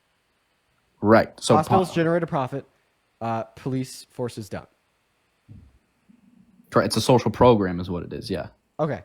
I actually think that this should just give more reason for Medicaid not having a work requirement on it, because all that you're telling me here is that when we spend the taxpayer's dollar on police, it doesn't like have any reciprocal effects on our economy. It doesn't like aid and abet in like higher wages. It doesn't aid and abet in GDP growth. It doesn't aid and abet in more like taxable revenue for our government. But because hospitals are for profit and are privately owned, pay wages and stay in business, it does aid and abet in GDP growth. It does aid and abet in furthering our economy. It does aid and think- abet in like an increase in government taxable revenue. Yeah, but what you're just saying So like one has like a positive economic impact, the other doesn't. So why should we like restrict spending taxpayers' dollars on things that have a positive economic impact, but we shouldn't restrict spending taxpayers' dollars on things that don't have a positive economic impact? What is this shit? What? Okay, so I'm going to break down what you just said. So you said that you said police departments don't have any positive growth for GDP, is what you said? Well, I guess the wages that are paid to the police officers do. And wait, actually, that just brings up another point. What's the difference? What's the difference between what exactly? Yeah, like doctors go to work, they get paid by the taxpayers' dollars through like Medicaid and insurance. Then turn around, they pay taxes on that and they engage in the economy. Cops go to work, they get paid through the taxpayers' dollars. You know, they get a stipend from their local government, state government, and sometimes even a little bit of benefit from the federal government. They turn around, they pay taxes on that, and they contribute to the economy. What's a relevant difference insofar as why you think one should have a work requirement and the other shouldn't? I think that you've confused yourself. No, I don't think that doctors and hospital workers get directly paid by taxpayers. They get paid by the private institution. I think there's a slight difference. I think that just isn't true. Okay, so yeah, they get paid a paycheck, and that paycheck comes from the hospital, and the hospital gets money from the insurance. Correct, but not everyone is paying hospital bills with government money from the government itself. So you're just saying not 100% of the doctor's paycheck is funded by Medicaid? No, you can't even. I don't even think. And somehow this explains why Medicaid should have a work requirement on it. You're definitely confusing yourself. I don't think you're gauging that correctly, and I don't think you can gauge. And I think what you just said is incorrect. Wait. What I just said is that 100% of a doctor's paycheck doesn't come from Medicaid. You think that's wrong? You said the doctor gets paid by the government money. You said that. Yeah, because the government money is paid out through insurance, which goes to the hospital, and then the hospital spends some of that money on the paychecks for the employees, which would include the doctors. Okay, but I don't think you can gauge where that money's going. So to sit here and say that hospital workers are all paid by the government dollar or are mine and your tax dollars, I don't think is just completely true. You can't gauge that. You don't know what their profitability is, where their money's coming from the government money. You don't know where the government money's going. You don't know where they're allocating that. Of course, we would say that in part that's what it's paid by. The same way we'd say in part the tax that dollars pay are, like for instance, like the taxes that I pay. In part, they fund Israel. Why? Because I pay taxes. My taxes account for a certain proportion of our government's revenue, and then our government's revenue accounts for a certain proportion of the expenditure in Israel. Right? Would it be fair to say, therefore, my tax dollars pay for Israel? In the statement you just said, yes. Okay. Because well, then it'd also be fair to say that some of like the doctor's income is paid for by the taxpayer too, because I pay taxes. A certain proportion of that goes to Medicaid, then a certain proportion of that goes to hospitals, and a certain proportion of that goes to the doctors. Meaning at the end of the day, some of the taxes that I pay goes to the paycheck of a doctor. So it is fair to say that. You're Again, wrong. yeah, sure. Thank you for the concession. I appreciate you for the concession. I said you can say that. I didn't say it's right. I said you can say that. That's not. Well, if I was wrong, then you'd say I can't say that. No, you can say whatever you want. We're both on here saying whatever we'd like. Okay, well then you're just giving a disingenuous, baseless response. You're not actually engaging in the substance of my position. You're just saying, oh, you can say that because you literally have free will.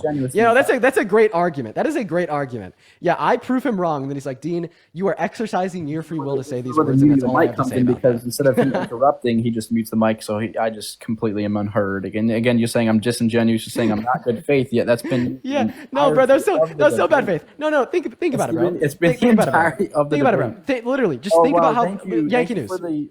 Thank you for the gifts, everybody. Oh no, he's crashing out. He's crashing out because I just proved how like disingenuous he is. Guys. Okay. Are you ready to listen very closely to my argument that you're disingenuous as fuck? Okay, so what's your next goal here? Because to describe to you why you're so disingenuous. You just completely. Oh, thanks, Tony. Thank you for the banana. Oh, this is what you. He's crashing out. Okay. This is what you like to do. You like to just circle around. You throw in hypotheticals.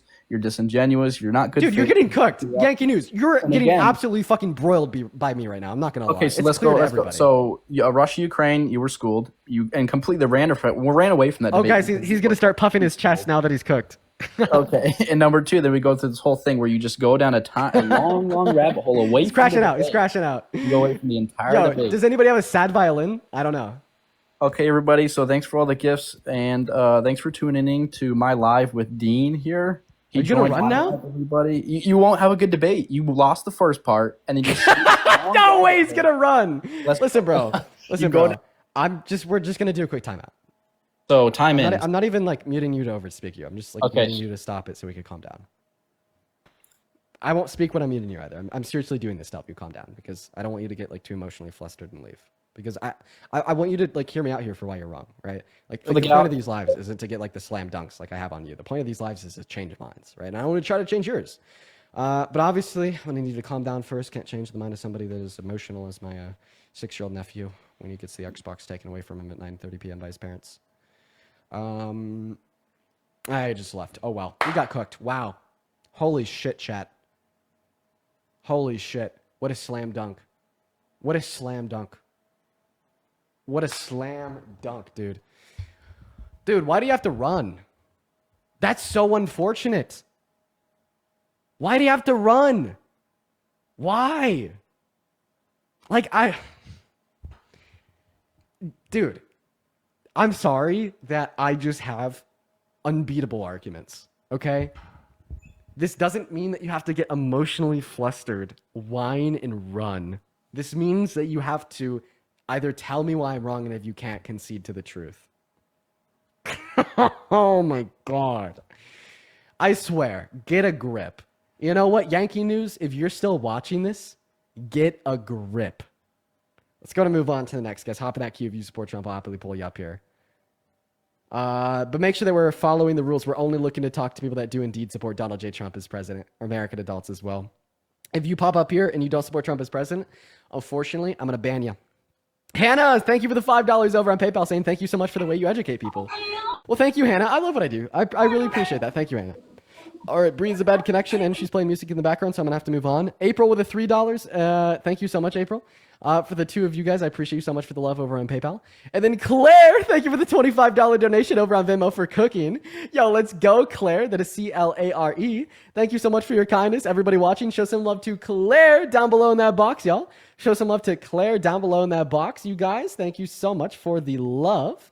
As well as Kira with the $25 and Shannon with the 15. Kira says not all hospitals and health centers are private. Federally qualified health centers are federally funded. Many hospitals are public. Yeah, we were about to get there, but he left before I could. Jacob, what's up? How old are you? I am 18. That is a child. Moving on to the next guest. Show some love to Kira down below as well. Shannon, thank you so much for the $15 saying doctors bill Medicaid. Yup. Thank you for the love, Shannon. Jay Lee with a 1. Alyssa with a 5. Thank you, Alyssa. Then Serenity 35 minutes ago saying with a $20. Thank you so much, Serenity. And then Serenity with another 10. Thank you so much, Serenity, for the $30. If you're watching and you want to support me for cooking these frauds, you can find my Venmo, my PayPal, and the link tree in my bio. I get 100% of the proceeds over on those platforms. They go straight to me. They help support what we do here, as well as you can find them in the pinned comment over on the YouTube. Welcome in, Mark. Do you support Trump? Yes. You do? Okay. I'm going to assume that was like a troll voice, so I'm going to kick you out. Moving on to our next guest, Mr. Buddy AG. Yo, Eladia! Thank you so much for the $50 over on YouTube Super Chat. Let's go, Eladia. Thank you for the big 50. Let's get 500 Eladia W's down below in that comment section for the $50. Eladia says, go to the argument from the chef. I'm not going to lie. That one's pretty unbeatable. Thank you so much for the 50 though, Eladia. Let's get 500 Eladia W's, as well as Elizabeth with the $5 on PayPal saying I like what you do. Thank you, Elizabeth. And then Phantom with the $10 on Super Chat as well. Welcome in, Buddy AG. Do you support Trump? Yes, I do. Is there any way you could turn down that fan? It's pretty loud. I'm not going to lie. Is that better? A little bit. Are you driving? No, sir. Yeah, okay. It just kind of sounds like a fan. Could you point it away from the phone? Is that better? Yeah, whatever. Okay. So why do you support Trump? Well, I like the flex he put on Putin on that B-2 bomber flying over, man. That was pretty gangster. Okay, so you just started supporting him last night? No, but So I that's still not why you think that the support Trump. B-2 bomber flying over Putin's gangster. Don't you think that's pretty? That's Yeah, like it was even more gangster when he let the war criminal drive in the presidential beast car with him. That was even more gangster, yeah. Yeah, no, definitely. Hey, that's what gangsters do. Yeah, well, actually, yeah, gangsters do associate happily with war criminals. Yeah, they there's an unspoken kind of a, understood ethics that real OGs have, man. I mean, I know you don't understand, but Uh, it is what it is, bro. How about this? Can you tell us one good thing Donald Trump has done for America? For me, For America. I mean, he helped me with my taxes. Really? He reduced I your appreciate taxes? it. He did for me. Okay, so like you're one of the few benefiting from the big beautiful bill. I have a question. If there was a button in front of you that would reduce your taxes, but it would be at the expense of 10 million people losing healthcare, 3 million people losing food stamps, the average American paying an additional $500 per year in energy costs, and 18 million school students losing access to free school student lunches, would you press that button? Well, that's a hypothetical. It is hypothetical. Good job, buddy. You want to answer a hypothetical I got for you? After you answer mine, sure. Okay, so that means no, you don't. No, I do. Just after you answer mine. I don't answer hypotheticals. Do you? Okay, so then you have like, do you know it's like abstract thought is like what hypotheticals are reliant on, and abstract thought is actually what like separates us from like animals. Like I'm gonna be honest, you know, like think about it. What's the difference between a human and a dog? Okay, well, humans and dogs can feel, they can experience pain, they have a beating heart, breathing lungs. The big difference between us and dogs is our level of conscious experience. And what is the big differentiating factor in our level of conscious experiences? The ability to abstractly think, right? And with the ability to abstractly think comes the ability to conceptually understand the analogy I gave to you and how it would relate to the claim that you made that you support is Big Beautiful Bill because it marginally reduced your taxes, even though it's hurting so many people. So the hypothetical I gave you put the power into your hands to make the decision to hurt all of those people while also marginally benefiting yourself. And I asked you if you do it. Hold on. Back up to the difference between a dog and a human. Yeah, one really big difference Could you between repeat dogs that? and humans is the fact that we have the ability to abstractly think and they don't. It's one of the main separators between humans and non-humans. Okay, so what would be abstract thought? Yeah, abstract thought. An example of abstract thought would be the ability to comprehend, like logical analogies and how they would conceptually relate to the point that you made when proposed in the sense of a hypothetical. Well, my dog can abstract think, according to your definition. No, I don't think that your dog can understand logical analogies. I don't think so. Well, I know when he does things he ain't supposed to do, and then he's disciplined for it, he don't do it anymore. Is that abstract thought? No, that's just response to external stimuli and pattern recognition. So what's the difference in that and abstract thought? Abstract thought has more to do with like conceptual relations in the realm of logical understanding, but like discipline. Well, I think through he's pattern pretty well recognition. logically understanding if he pees in the floor, he don't do it anymore. But that's not like an abstract comprehension of logical understanding because it's more based on like material pattern recognition compared to some conceptualization of belief. Okay, what about opposable thumbs? What about opposable thumbs? Well, you wanted to know the difference in, say, a dog, for example, or animals and humans. So you Opposable don't answer. thumbs. Okay, we're gonna get back on topic. Answer my question. If there's a button in front of you that would reduce your taxes at the expense of kicking, It's hypothetical. It's 10 hypothetical. It is hypothetical. It's hypothetical. I just explained to you why hypotheticals are important.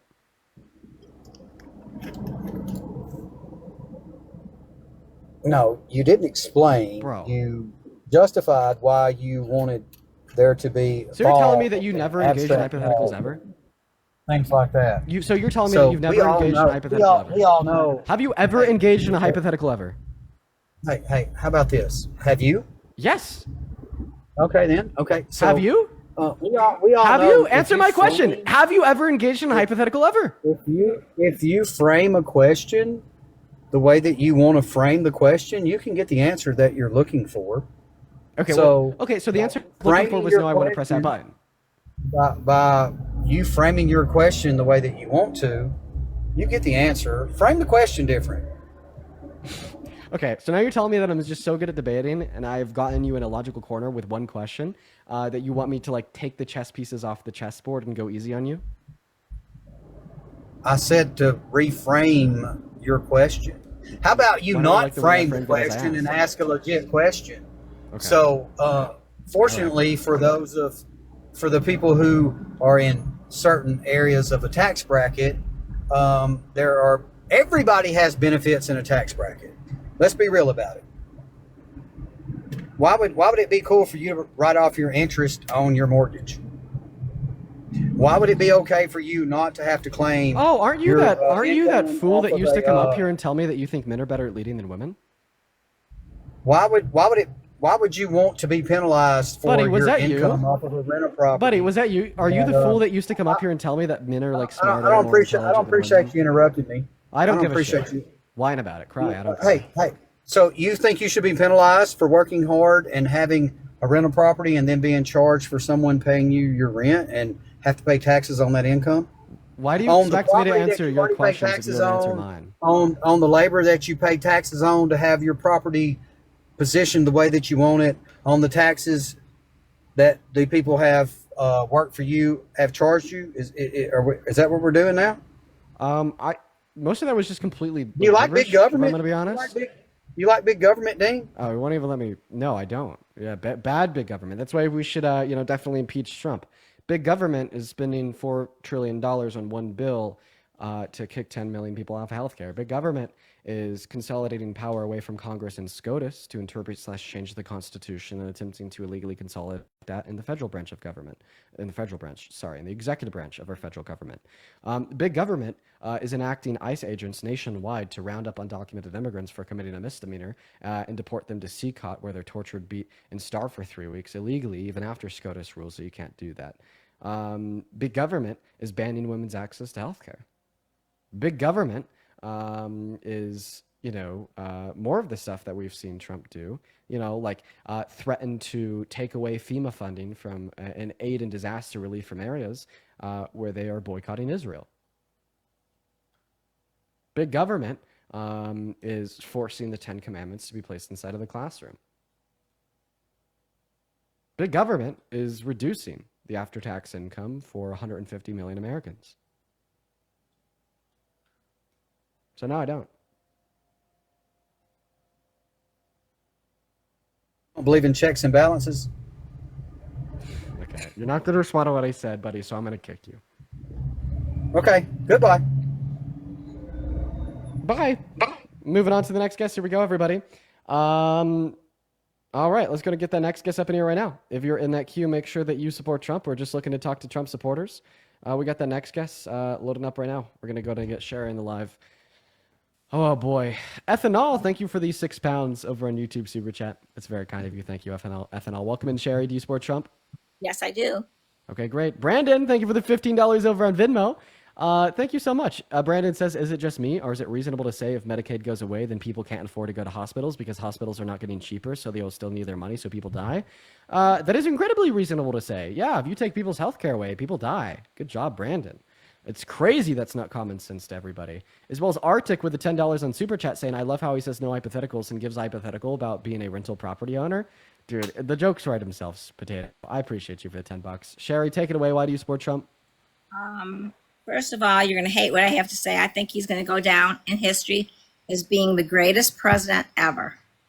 Sherry, you are very delusional. No, I've lived a lot longer than you. I was born in 1953, so I've lived from, I think, Eisenhower down through every single president, through Kennedy. And let me tell you something.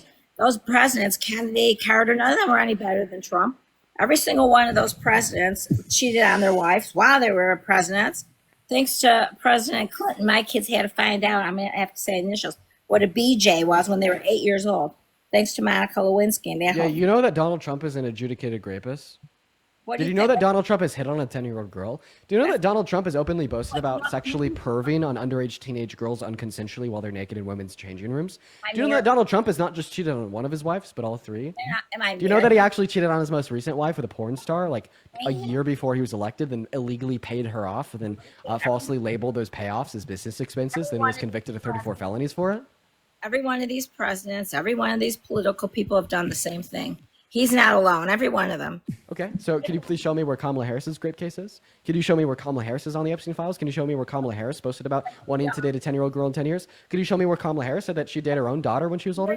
Can you show me where Kamala Harris boasted about perving on naked teenagers unconsensually, obviously, because they can't consent? Could you show me where Kamala Harris sent Epstein a letter of a picture of a naked woman with the statement, "May every day be a new wonderful secret"? Could you show me that? Yes, I have a question for you. When you were young, did you have babysitters come and babysit for you? Yes. Would you have liked it if any of them married your father? Would I like if any of my babysitters married my father? That's just what Kamala did. She married she married Bill. I mean, she married whatever the hell his name is. I can't even think of his name. Who's she? The last president. She was the babysitter for the kids. Go look it up. If you don't know it, go look it up. She was his babysitter. She was Biden's babysitter for those kids.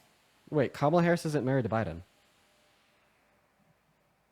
Wait, I'm trying to think of who. Oh no, I'm sorry, Jill. Jill was the babysitter. I'm confusing. Oh, Jill yeah, you're right.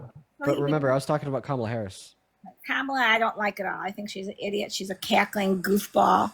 She's always drunk. She's not my okay. Can I tell you the things that I think? Feisty, thank you for the $10 over on YouTube Super Chat saying, "I bet I'm older and she's lying." Of course she's lying. So you said that everybody that has run for president has done these things, right? Right, Sherry? Pardon? You said that every person that's run for president has done all these bad things. Can you show me where Kamala Harris has done any of the same bad things that Trump has? Like grape, like boasting about perving on naked teens, like saying that he's going to date a 10-year-old girl in 10 years. I've seen this thing with President Kennedy. That was like my favorite president, where Marilyn Monroe is saying happy birthday to him.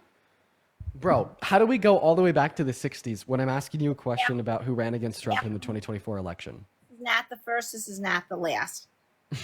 Power. Listen to me. Men in power get all kinds of women. I don't care who or what. I don't care if they're all right, so then maybe we should put a woman in power. Wow. Maybe, but not Kamala. Okay, why? I don't like her. I don't like her. Not? I don't like a lot of her. I didn't like a lot of their policies. First of all, really? Which Kamala Harris policies were you not a fan of? Well, I don't like the Iranian deal. The Iranian deal? Yeah, the Iranian deal. Why do you think they have so much money? Okay, you're talking about the JCPOA, which I think was awesome. Oh, awesome! But that was stricken down by Trump long before Kamala Harris ever served in our federal government as like a VP. I want to know what you think about Hamas. Is Hamas awesome? Dude, oh my God, Sherry. We gotta be able to stick on one topic at a time. You were doing that thing where you just attempt to bombard me with these stupid Facebook group low IQ talking points and expect me to not be able to effectively decipher or debunk every single one. We need to slow it down. Sherry, I mean, I'm not gonna make that joke. That would have been terrible. That would have been so mean. Listen, Sherry, we both have time to like sit down and decipher these points one by one. So because we both have time to do that, let's just break it down and go a little slower, okay? Okay, I'm going to tell you why. Can I tell you why I like him? Because that's what you want to know. What I like about him. You know what? Sure, Sherry. Why not? Want to know why I voted for him? Yeah, why not? All the reasons I voted for him are still the same reasons. Okay. I was illegal immigration. Okay. Okay. I was against the bullying and anti-Semitism at the colleges. Did Biden do anything about it? No. Who did something about it? Trump. I was against all that. Can you imagine being Jewish and not being able to go to class?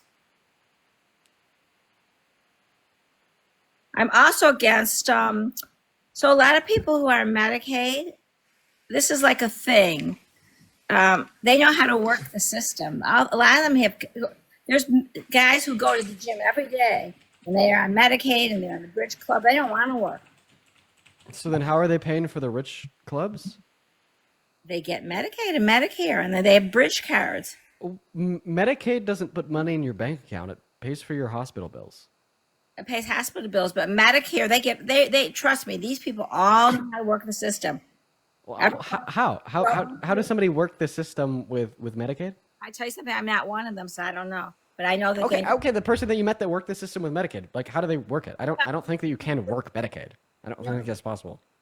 What about a Bridge card? Do you know what a Bridge card is? We're gonna stay on Medicaid, okay? Because that's the first point that you brought up. You're doing the Gish Gallop weave again, okay? You're weaving, Sherry. You're weaving. Stop weaving. all goes together. Medicaid, Section 8. Do you know what Section 8 is? Stop the weave and tell me how people abuse Medicaid, please. Oh, how? A lot of them don't belong on it. They're strong. They can work. They can have jobs. They're able to go to the gym 7 days a week, but they can't have a job. Okay, so I think that there's belong on- possibly a lot of people. Oh, Cherry. Yes. Did you see that flag? Yeah. Am I off? Yeah, you're off. Bye, Sherry. Moving on to the next guest. Bro, why are the people in here today so insane, dude? What is going on with the people in here today, chat? This is going to be one of the crazier selections of guests. Hi, Jordan. Do you support Trump? Absolutely not. I just wanted to tell you you're doing amazing work. Keep pushing, bro. Base, dude. Let's go, Jordan. I appreciate you for that love. Let's go to move on to that next guest. Everyone do just be patient while we're trying to load up that next Trump supporter into the live right now. Okay. All right. Let's go to see what the next guest has to say. If you are in that queue, make sure that you're an American adult that is at least 18 years old. And MAGA. Those are the rules. Make sure that you follow them. We got JC loading up next. Bruh, dude, the people today. Man. Here, 1 second. Parker's going to be coming up here in about 2 minutes to cover me while I run to the restroom. So he'll be joining in about 2 minutes, folks. He'll be joining in about 2 minutes. He'll be hanging out with us just for a little bit while I go run and go pee. In the meantime, let's go to get that next guest, Mr. Eric, loaded up in here.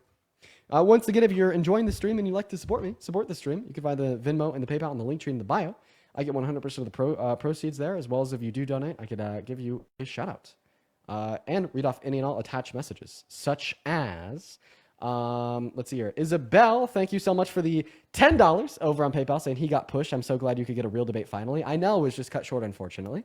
As well as Elizabeth with the $5. And then, Matthew, thank you so much for the $15 over on PayPal, saying the only difference between him and his dog is that he has his thumb up his ass. Oh, that's a good one, Matthew. Thank you for the 15. Show some love to Matthew down below. Let's get 150 Matthew W's. And then, Catherine. Oh, my goodness, Catherine.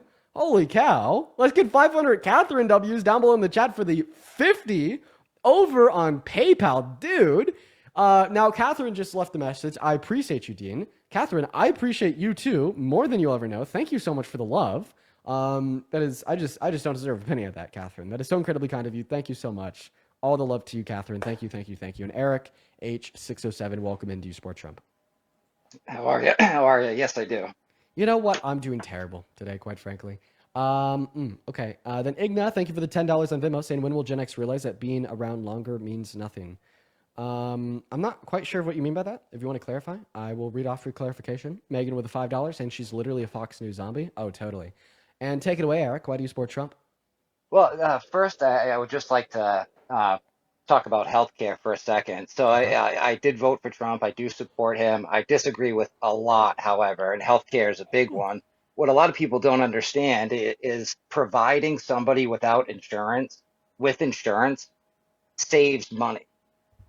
Because when they're sick, when something happens, they're going to receive health care. They're going to go to a hospital, and it's going to be wildly expensive. So providing them with Medicaid, whether they're here illegally or, are uninsured, actually saves money. Yeah, and then it prevents, like the six-figure emergency room bills. Exactly right. Created by the absence of preventative health care once shit hits the fan and they're about to die. No, that's a good point. Eric. So how could you, such a rational man with a great thought there in healthcare, support Trump? A lot of it was foreign policy. I felt more confident with him in regards to, foreign policy. A lot of it was, just the candidates. And I was not a what foreign policy? There's a lot of foreign policy, man. Like what foreign policy? Well, I think he's done, a great job with Iran. I agree with how he's handling Russia. You agree with how he's handling? Okay. Yeah, I do. And Russia. let me say this. Okay. Like I believe we need open lines of communication. No matter how terrible these nations leaders are, whether it's North Korea, Iran, Russia, whatever, Like I believe it's better to have a line of communication with them than to not. Listen, I think that lines of communication can be good. The reason I think Donald Trump has really dropped the ball as it relates to Russia and Ukraine is because of his original plan of revoking funding from Ukraine, right? That's what he ran on. That's what he did. What he didn't, I was about to say what he didn't expect that happened. He probably did expect this because he has advisors with IQs over 10, is that once we defunded Ukraine, it just simply made them weaker. Russia wants Ukraine weaker.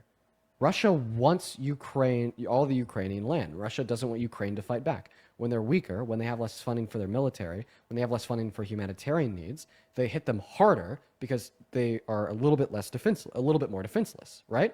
So when we revoked all our funding from Ukraine, Russia hammered them harder, right? And because Russia was hammering them harder, Ukraine was hammering them back harder, as hard as they could, holding on for damn life. So there was like a series of events that were like set off by Donald Trump revoking funding for Ukraine that just emboldened the conflict, caused more innocent people to die, and caused global tensions to be inflamed, right? Yeah, I And think initially, eventually sorry, go he ahead. realized this on July 11th. He resumed all funding that was true under the Biden-Harris administration and conceded to what the Dems were doing and what the Dems wanted all along. As far as I'm concerned, this fact on its own demonstrates that he's just taken an L. He's taken an L with his foreign policy. He was wrong. He did something bad. He caused many more innocent people to die. He caused the aggressor to be stronger and the victim to be weaker and global tensions to increase.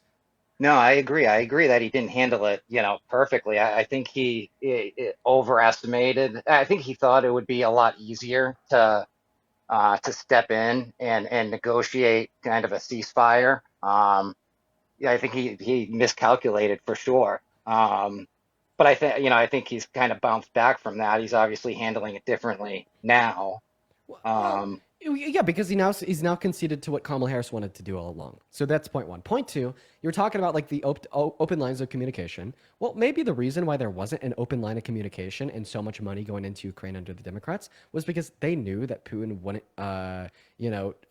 give up. They knew that Putin wouldn't accept a fair ceasefire or peace agreement without him wanting to claim any Ukrainian land. So their approach was to say, let's make the victims stronger. Let's give the victim everything they need to defend their territory and their people. And we'll give Russia the ultimatum of we will only talk to you. We will only help in ending this conflict once you can reasonably come to the conclusion that you are not going to ask for any Ukrainian land and you're ready to give up. Right. And that just puts more international pressure on Russia and Putin to back the fuck off, to stop killing more innocent people. And I think maybe that approach was the right approach because what we've seen from Trump was like, oh, we're going to make Ukraine weaker to try to appeal to Putin and then go to Putin and ask him to sign a ceasefire agreement. Well, then, Trump ended up going on national TV 2 months ago saying, what the hell got into Putin? He's not talking to me. He's not working with me here. He's not giving me what we want. And that's because he took international pressure off of Putin to give him what we want by continuing to talk to him and entertain the idea of giving up Ukrainian land, to continue to make Ukraine weaker, to embolden Russia. So I don't know. Maybe the Dems were right all along on this point. Well, I think they miscalculated too. I think having the goalpost be not taking taking over any Ukrainian land. I mean, Zelensky, like that was his definition of victory from the beginning, and it's just not realistic. Russia is never going to give back the land that they've taken. I think it's completely unrealistic. I will never fault a country for wanting to defend their country. Absolutely not. And also from like an international approach, countries like don't negotiate with terrorists. Right? Well, I mean, not always true. Not always true. Not always true. I guess who they see as terrorists. That's what they Countries say. don't negotiate with people who they see as terrorists. It makes a country look weak. And historically, that's been a bad idea as it relates to giving Russia concessions. Like what happened in 2014. Ukraine like kind of conceded Crimea to Russia. The Russian insurgents took it over, Russia annexed it, and they didn't really have any type of violent or militant response. They just said, okay, like we're still going to consider this a part of our country, but we're going to be the peacemakers and we're not going to touch this land that you just took from us. Well, then less than 10 years later, they went for more. And I think because of this track record, it's a really bad idea to just give Russia some territory, because the last time they did that, Russia then stepped back, locked and loaded, and went for more. Any sign of weakness to Russia will just on fire more aggression from Russia. Well, I think your example of like not negotiating with terrorists, we say that all the time, right? I mean, and I would define, you know, terrorists as Hamas, the Taliban, you know, even Russia.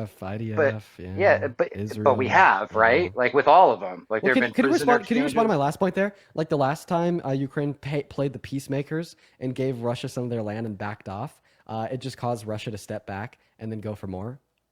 Oh, I agree with that. I Right. agree So with then, that why would it be statement. a good approach for Ukraine to just do it again if we already know what happens?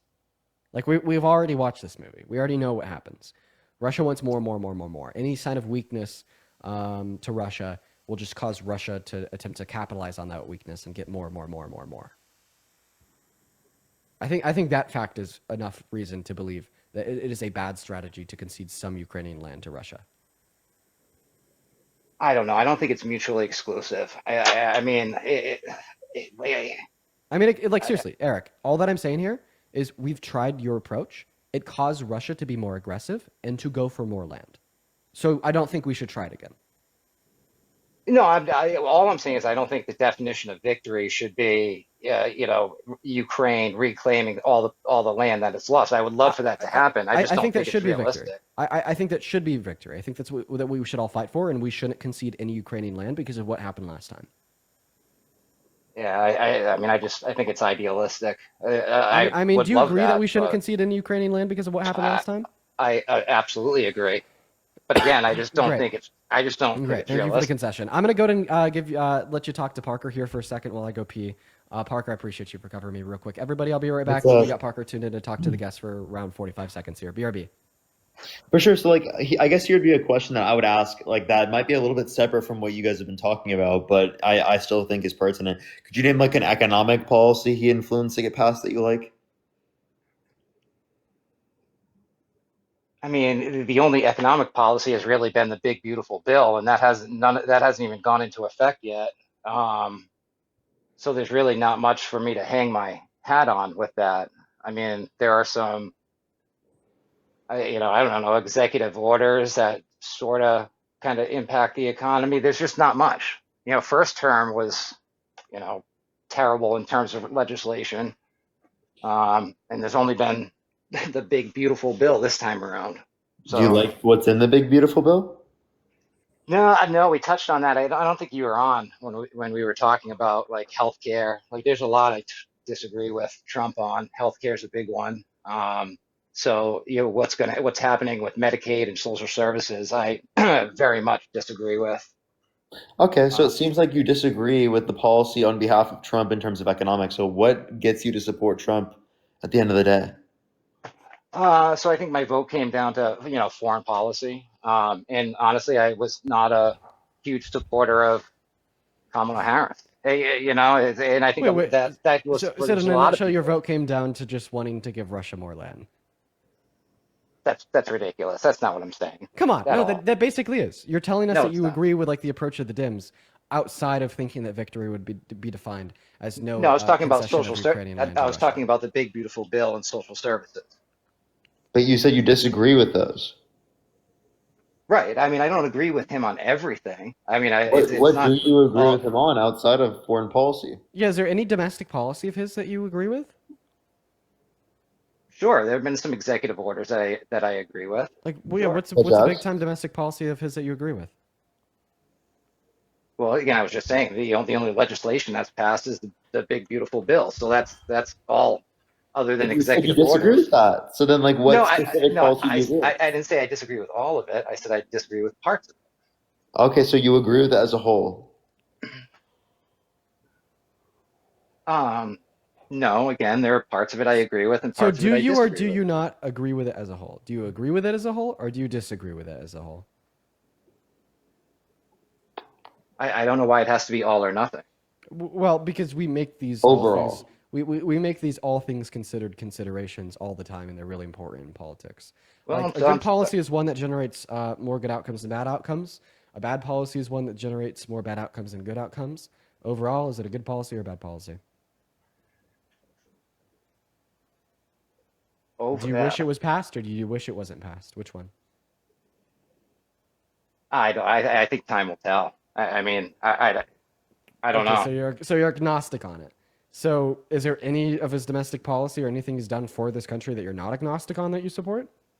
Um, sure. The most favored nation in regards to prescription drugs. All right. Good luck, Dean. I'll see Yeah, you later.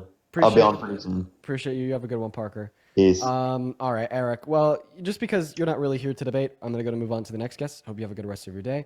Let's go to get that next guest loaded up into the live, guys. If you're on that queue, make sure that means that you're at least 18 American and Maga and ready to debate, y'all. I'm sorry, I'm just trying to like pull out anything that Donald Trump has done for this country that he supports was hard, so I'm just gonna move on.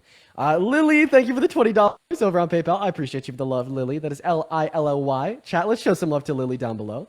Thank you so much. Thank you so much, Lily. Lily says, sorry to hear that you aren't having a good day. Just hopped in after a day of work. Take this and get yourself something for yourself. Love what you do. Thank you, Lily. I'll probably spend that on a nice dinner. Maybe that's what I'll do. That's what I'll do. JD, thank you for the $20 on Venmo as well for the resisting. Well, thank you for the love, JD. Let's also get 200 JDWs. Carly with a 3, then Serena with a 5, and Sophia with a 5. Y'all are awesome, guys. Thank you so much for the love. And Elizabeth, thank you for the $5 on Venmo as well. Welcome in, Young Bus. Do you support Trump? No, I used to support Trump, but the thing is, I think that Based and banned. Moving on to the next guest. Let's go and get Kansas up in the box. Here we go. All right. Moving on to the next guest. Here we go, everybody. Go ahead and put a MAGA with your rage down below in that chat if you want to come up here and have a conversation with me about why you support the president. All right. Let's go and get Griff up in here. Here we go. Hi, Griff. Do you support Trump? Banned. Moving on to the next guest. Here we go. Let's go to get that next guest up in the box. Make sure if you join the live, you're ready to talk, or else you'll get banned, quite frankly. All right. Moving on. Here we go. Hello. Do you support Trump? Oh, they're not even loaded in. They won't load in. So banned. Move on to the next guest. Here we go, everybody. Who is next? Who is next? Who is next? Who is next? Let's go to get that next guest loaded in right now. If you want to skip that line and come right up onto the live, go ahead and let me know down below in that comment section by dropping a MAGA with your age. Y'all already know it. All right. Kayla's loading in. Yo, Bree, thank you for the $5 over on Venmo. Bree says, love what you do, Dean. Thank you, Bree. Oh, Welcome in. Do you support Trump? what? Oh, that is a I'm child. Banned. Moving on. Who's next? Chris. Chris is next. Tori, thank you for the $10 super chat. Tori says, thank you and Parker for helping while I was in crisis right after the election results. Man, I remember that. That was a tough fucking time, Tori. Thank you for being here, and thank you for the $10. Welcome in, Chris. Do you support Trump? Yes. Okay. Banned, because you got to be at least 18, bud. Moving on to Greg. What is this guy's name? His name is Greg Boswell 175. Oh, man, I didn't mean to do that. No worries. Bye, Greg. Moving on. Let's go to get that next guest up in here. All right. Oh, I have no clue who I just clicked on. Oh, it's this guy again. Hi. I've now accidentally clicked on that one child like 3 times. What the fuck? Moving on. Okay. It's a little bit of like a random selection every time. The queue moves so fast because there's always people joining and leaving that I never like clearly get to pick the guest I want, and it's just random. Yo, Jester, thank you for the $10 on Super Chat saying, can the Walter White wannabe either shut up or debate? Also, chat, make sure to hydrate and eat something today. Appreciate you for that love, Jester. Welcome in, Mad Dork. Do you support Trump? Yeah. How old are you? 33. 33. And why do you support the worst president of your 33 years of life, Donald J. Trump? Well, before we get into it, I actually wanted to continue part of the debate you had earlier with, I forgot his name, about the whole why taxpayers shouldn't get access to, what was it, about Medicare and roadways? Yeah, do you agree with the work requirements on Medicaid? Oh, yeah. Why? So, all right, so you were asking what's the difference between using roadways and... Yeah, using roadways, calling the cops, and having access to Medicaid. Yeah. Right. So when people live in a city, right, there's a certain expectation because when you live in a city, right, you should expect to be safe, right? roadways are something that obviously we need to get around. So when roadways are built, they're they're there. Yes, they have to be maintained, but when it comes to Medicare, now I will give you this.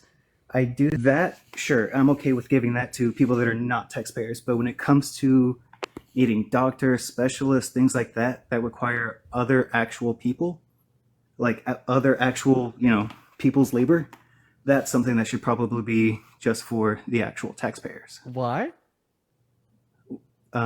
Because we're requiring other people to step in. Okay, it is also required for other people to step in the prescription of drugs, and it's required for other people to step in the R&D of the pills, and it's required for other people to step in for the making of the pills, the bottling of the pills, the selling of the pills, the transaction of acquiring the pills. Well, I mean, like I said, that was just something I was willing to concede. Okay, I mean, I'm if you just wanna saying make that if you're willing to concede that, then you should just concede it as a whole. Well, let me ask you now, why? Why? Because it would require the physical labor, time, and research of others, the same way a specialized doctor appointment would too. Not to mention, I would believe at the end of the day, the real reason why you think that low-income Americans that don't pay taxes should have access to the medication is because that medication can be life-saving. So can doctors. Sorry, my dogs kind of got spooked for a second. But also, even just to figure out what medication you need, right, requires a doctor, right? What do doctors do? They tell you what's wrong with you, and they tell you if it could be fixed with medication, some alternative mean, such as exercise or surgery. You know what I mean? Okay. So, sorry, you're gonna have to give me a. I'm not exactly the quickest tool in the shed. All right. I get where you're coming from. However, I still don't think it should be all or nothing, especially when it requires. So, well, if you don't think it should be all or nothing, then you're just basically saying we should give them some but not all. And why should we give them some but not all? Well, all healthcare is life-saving. Not necessarily. Yes, necessarily. All healthcare can be life-saving, yeah. Can be. Doesn't mean that it is, though. Okay, so you think that we should only give life-saving healthcare to individuals? Well, no, you just said that all healthcare is life-saving. Yeah, I think that all healthcare can be life-saving. I apologize if I misspoke. Oh, okay. Fair enough. So what's the argument that they shouldn't have access to doctors? Wait, how could they get access to pills if they don't have access to doctors? What do you mean, how do they get access to bills?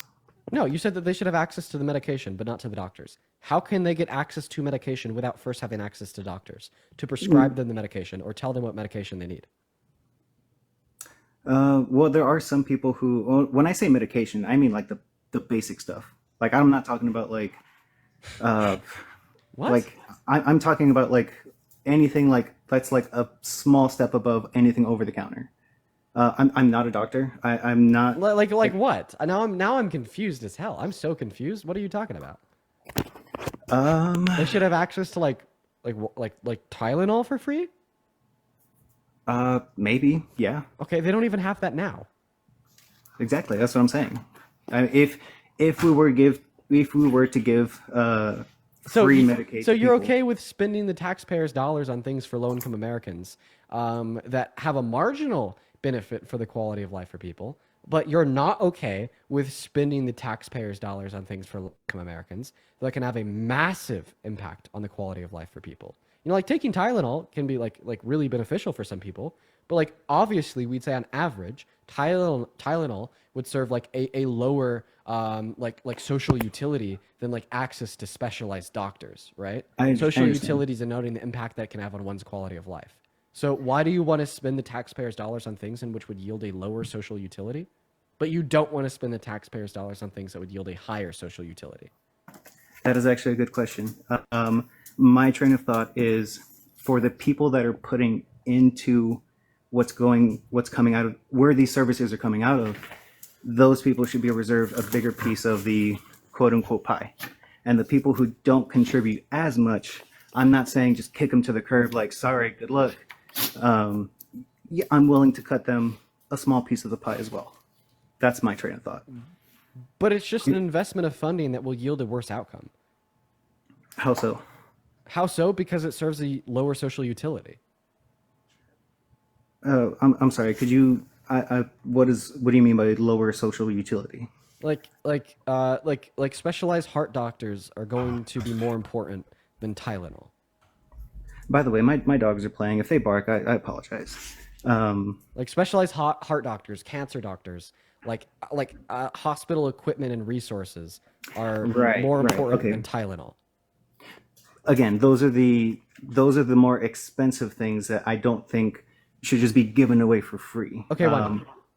Well, because if they're given away for free for, I think, did you say for low income? What was it? Low income people. Yeah, for low income people. I'm sorry, but they're just not contributing as much. Okay, so if you don't contribute, you shouldn't have like things for free. Anything for free? For free, I don't believe so. No. Okay, so if you don't pay taxes, you shouldn't have the ability to call the cops and report a crime for free. So I'm gonna agree with what you just said, but I will say that morally, I do understand that morally that does sound. I do believe morally that if anybody, it's like having a phone. It's like having a phone. So poor people should just be allowed to like get murdered. Poor people should just be allowed to have their houses broken into. Oh, No. wow. Well, guess what? I now have access to the employment, to the employment or lack thereof of my neighborhood. No, And I now don't think I'm you going to go understand to me. the houses of people that are unemployed, and I'm going to rob them and take everything from them don't because now think they you don't have the understood me. ability to call the cops. Is that what you're telling me? I don't think you understood me. No. So then you didn't answer my question. Yes or no? Should an unemployed person that doesn't pay taxes be able to call the cops and report a home break-in for free? Correct. Yes or no? Yes. Correct. Yes or no? Yes. Do I think low income people should not be able to call the cops for just any reason? Call the cops to report a crime. Yes, they should be able to report a crime. Okay, so why should they have access to the police for free, but not access to hospitals for free? For the same train of reasoning, I want to say. For It can't be the same train of reasoning since you're yielding contradictory responses. What?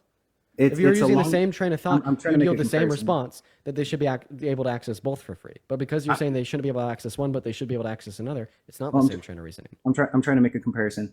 It's along the same line of thought of why having a cell phone with absolutely no service can still make emergency phone calls. Because yes, if they do see somebody burning, low income or high income, regardless, yes, they should be able to call for help for that person.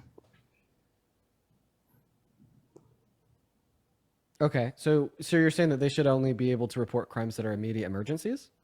So, like for instance, they shouldn't be able to commit report like a lot of property crimes that may not be immediate emergencies. Like if somebody like throws like a baseball through their window, they shouldn't be able to call the cops to report that. If it happened to them, I mean, a crime's still a crime. Okay, just like healthcare is still healthcare. So if they should be able to report any and all crimes because it's a service of 911, then they should be able to get any and all healthcare because it's a service of doctors and hospitals. Well, see, the problem with that is that it implies that it's okay to just let crime go unreported. Okay, and just like the problem with your claim is it's okay to just let people die from, curable illnesses. You know what? I think this is going to be the reason why me and you couldn't be friends because, yeah, I think you hit the nail on the head with everything that you just said. And you agree with it? Could you say that again? Could you repeat what it is that I'm agreeing with? So you think it's okay to just like let people die from curable illnesses? It's going to sound cold heartless, man, but I understand in certain situations with certain cases like cancer where, you can't control who gets cancer. Well, I mean, unless you're being an idiot and playing around in radioactive waste or something. But I'm sorry, man. I'm going to cut you off because you're being so unclear. You said that low-income Americans should be able to have the taxpayers' dollars spent on funding the police force for them to call even if they're unemployed for any and all crimes.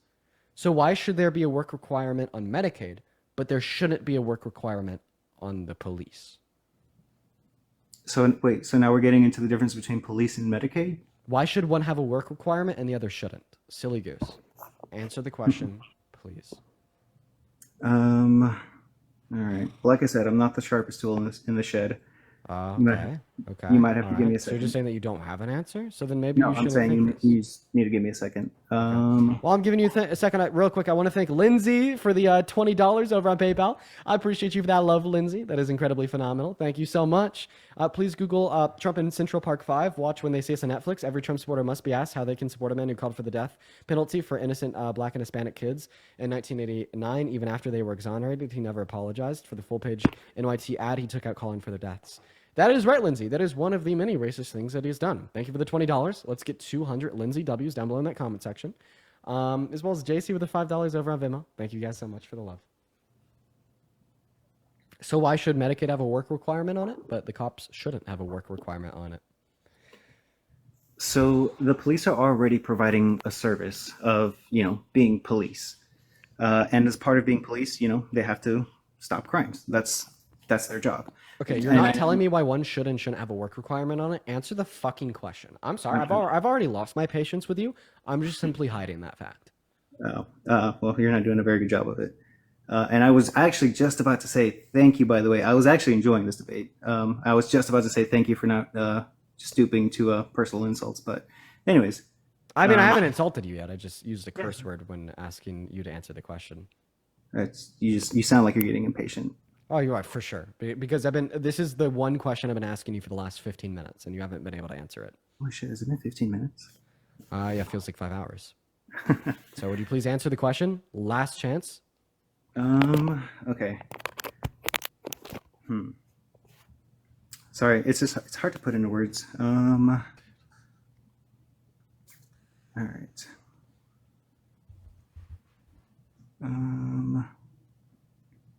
I mean, I understand if you don't feel like waiting. But yeah, I'm still thinking.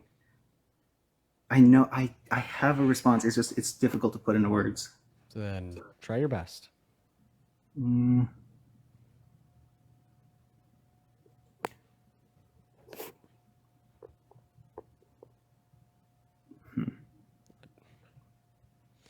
Maybe if you can't answer the question, then you shouldn't support policy that's going to kill people. You know? Because basically, you can't explain why you support this policy. If you have no reason, no explanatory power that you can grant for policy that will kill people, then you probably shouldn't support it. Just a thought. Well, like I said, I promise you I have a response. It's just that I'm not going to lie to you. I am a little nervous. I really did not expect you to take my request, which thank you, by the way. I appreciate that. I'm bad at putting things into words. Try your best. Well, okay. I didn't want to just repeat myself because I know you said you were getting frustrated. Yeah, but I got pretty frustrated after you said I think that people with preventable health issues should die, and then you can't tell me why. I get pretty frustrated when you said that. Fair enough. Like I was saying, if you don't mind, police are already providing a service. Just like doctors, already off to a bad start because that's not a difference. Right. However, the thing is, you have to go see a doctor when it's Just like not you have like to see a policeman. No difference. Already off to a bad start. to report a crime, right? Yeah. So they show up. They the take thing the about report. Right. The thing about crimes, though, is you don't decide when you need to report a crime. Just like you don't decide when you need to go to the hospital. You know what? That's a fair point. Actually, you know what? That's a fair point. Yeah, I think you got me on this. I'm not gonna lie. I do like to debate, but I mostly debate about gun rights. Okay. That's what I'm far more versed on. I hope that this changed your mind because the lives of people are on the line. You know?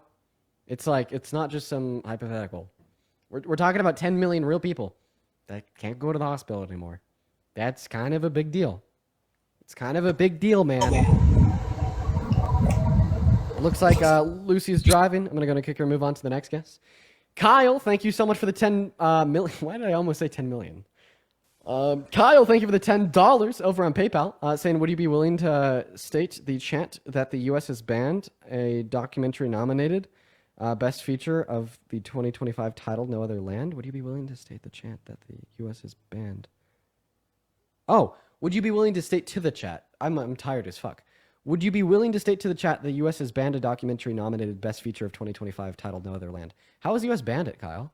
I don't I don't think that they can do that. Like, when you say banned, what do you mean? Do you mean like our government was like, this can't be shown? Like, that's very unconstitutional. Maybe it was like taken off of like platforms. No, they did. Wait, whoa. Got chat. What do you mean they just banned it? Y'all got to tell me about this. They just banned it? Like, what's the story here? Okay, now I need to learn it. I want to know more about this. What do you mean they just banned a documentary? Please tell me more in the chat. Welcome in, Wicked. Do you support Trump? Oh. I'm sorry. I didn't mean to click on that. No worries at all. Moving on. It's on YouTube still? Well, I got to go check it out and do my research. Leah, thank you so much for the $50 Hebron PayPal. Leah, thank you so much for the kindness. Let's go, dude. Let's see 500 Leah W's down below. Leah, seriously, thank you so much for the $50. Holy crap. Thank you so much for the love. Leah says, thank you for clearly explaining mass amnesty, which got me past being stuck on the illegal part of illegal entry and took me to the real human situation for the U.S. This brought my daughter and me closer. Very invaluable. Thank you so much. Leah, let me tell you. I've had a shitty day. And your message has made it better. Your message has made it all worth it. And I'm not even joking. You're telling me I was able to change your mind on mass amnesty, change your mind on undocumented immigration, and now your daughter, who's on the left, is more happy with you and you guys are closer. Like, not only is it good for the betterment of society and public support for good policy, but also for the personal relationship with your kid. That is awesome. Thank you. Thank you so much for sending me that message, Leah. And obviously, thank you so much for the $50 donation. Thank you so much. Let's go to move on to the next guest right now, everybody. We got User loading up. As well as Thatcher, thank you for the $10 on PayPal, saying thank you for what you do. Thank you for the love, Thatcher. You were awesome. Moving on to Sophia. Brittany with the $5 on Venmo. Thank you so much for the love. And Caitlin with the $3 on Venmo as well. Braces, you white cracker. Whoa, dude. Whoa. Disconnect. Banned. Jesus Christ, Sophia. Okay, moving on to Chase. Jeez. Oh my God. Moving on to the next guest. Here we go, everyone. We're going to get that next Trump supporter loaded up in the box. Everyone, just give us a minute to get that next Trump supporter connected. If you want to come up, just make sure that you are a Trump supporter, please. Hi, are you MAGA? No, he's just taking a piss. Probably is MAGA. Wouldn't doubt it. Moving on to the next guest, we got Ronnie. We got Ronnie Scooby loading up. Ronnie Scooby. Welcome in, Ronnie. Do you support Trump? Ronnie actually left already. Oh, so lonely today. Nobody wants to chat, quite frankly. Moving on to the next guest, AJ. Hey, Libby, thank you for the $10 over on YouTube Super Chat. Good to see you, Libby. Hope you're doing well. Thank you so much for your kindness. If you're watching and you're like, hey, I like this Dean guy, I like what he does, and you want to support me, or you just want to get a message across, my Venmo, my PayPal are in the link tree in my bio. I get 100% of the proceeds over on those platforms. They go straight to me. Welcome in, AJ. Do you support Trump? AJ left too. Why is everybody leaving? As well as you get attach a message, and I'll read it off on live. What's up, Eagle? Do you support Trump? No, but I'm a big fan of you. Hope you do. I appreciate you for that love. All right, everybody watching, we are going to go ahead and do one more restart for the day. We have around another 30, 45 minutes on stream. I just want to make sure that, we're good for the last 30 to 45 minutes. I don't want to lose access to the accounts or anything. So that's what we're going to do. After I connect Evil Dean to the stream. Hi, Evil Dean. Why are you being so evil in the chat? Stupid little. I got him. I got him before I got the slur out. Kinda. We're going to go and do a restart. Perfect time. right now, hit that follow button. Hit that follow button right now. That's going to be the fallback for coming back into the stream after the restart. And if you want to be able to get back in here quicker, once we end, click on my profile picture in the middle of the phone screen. It'll say like live ended, follow the host. Click on that profile picture. You will land on my account page. Count to 10 out loud, refresh. Then you'll see a glowing red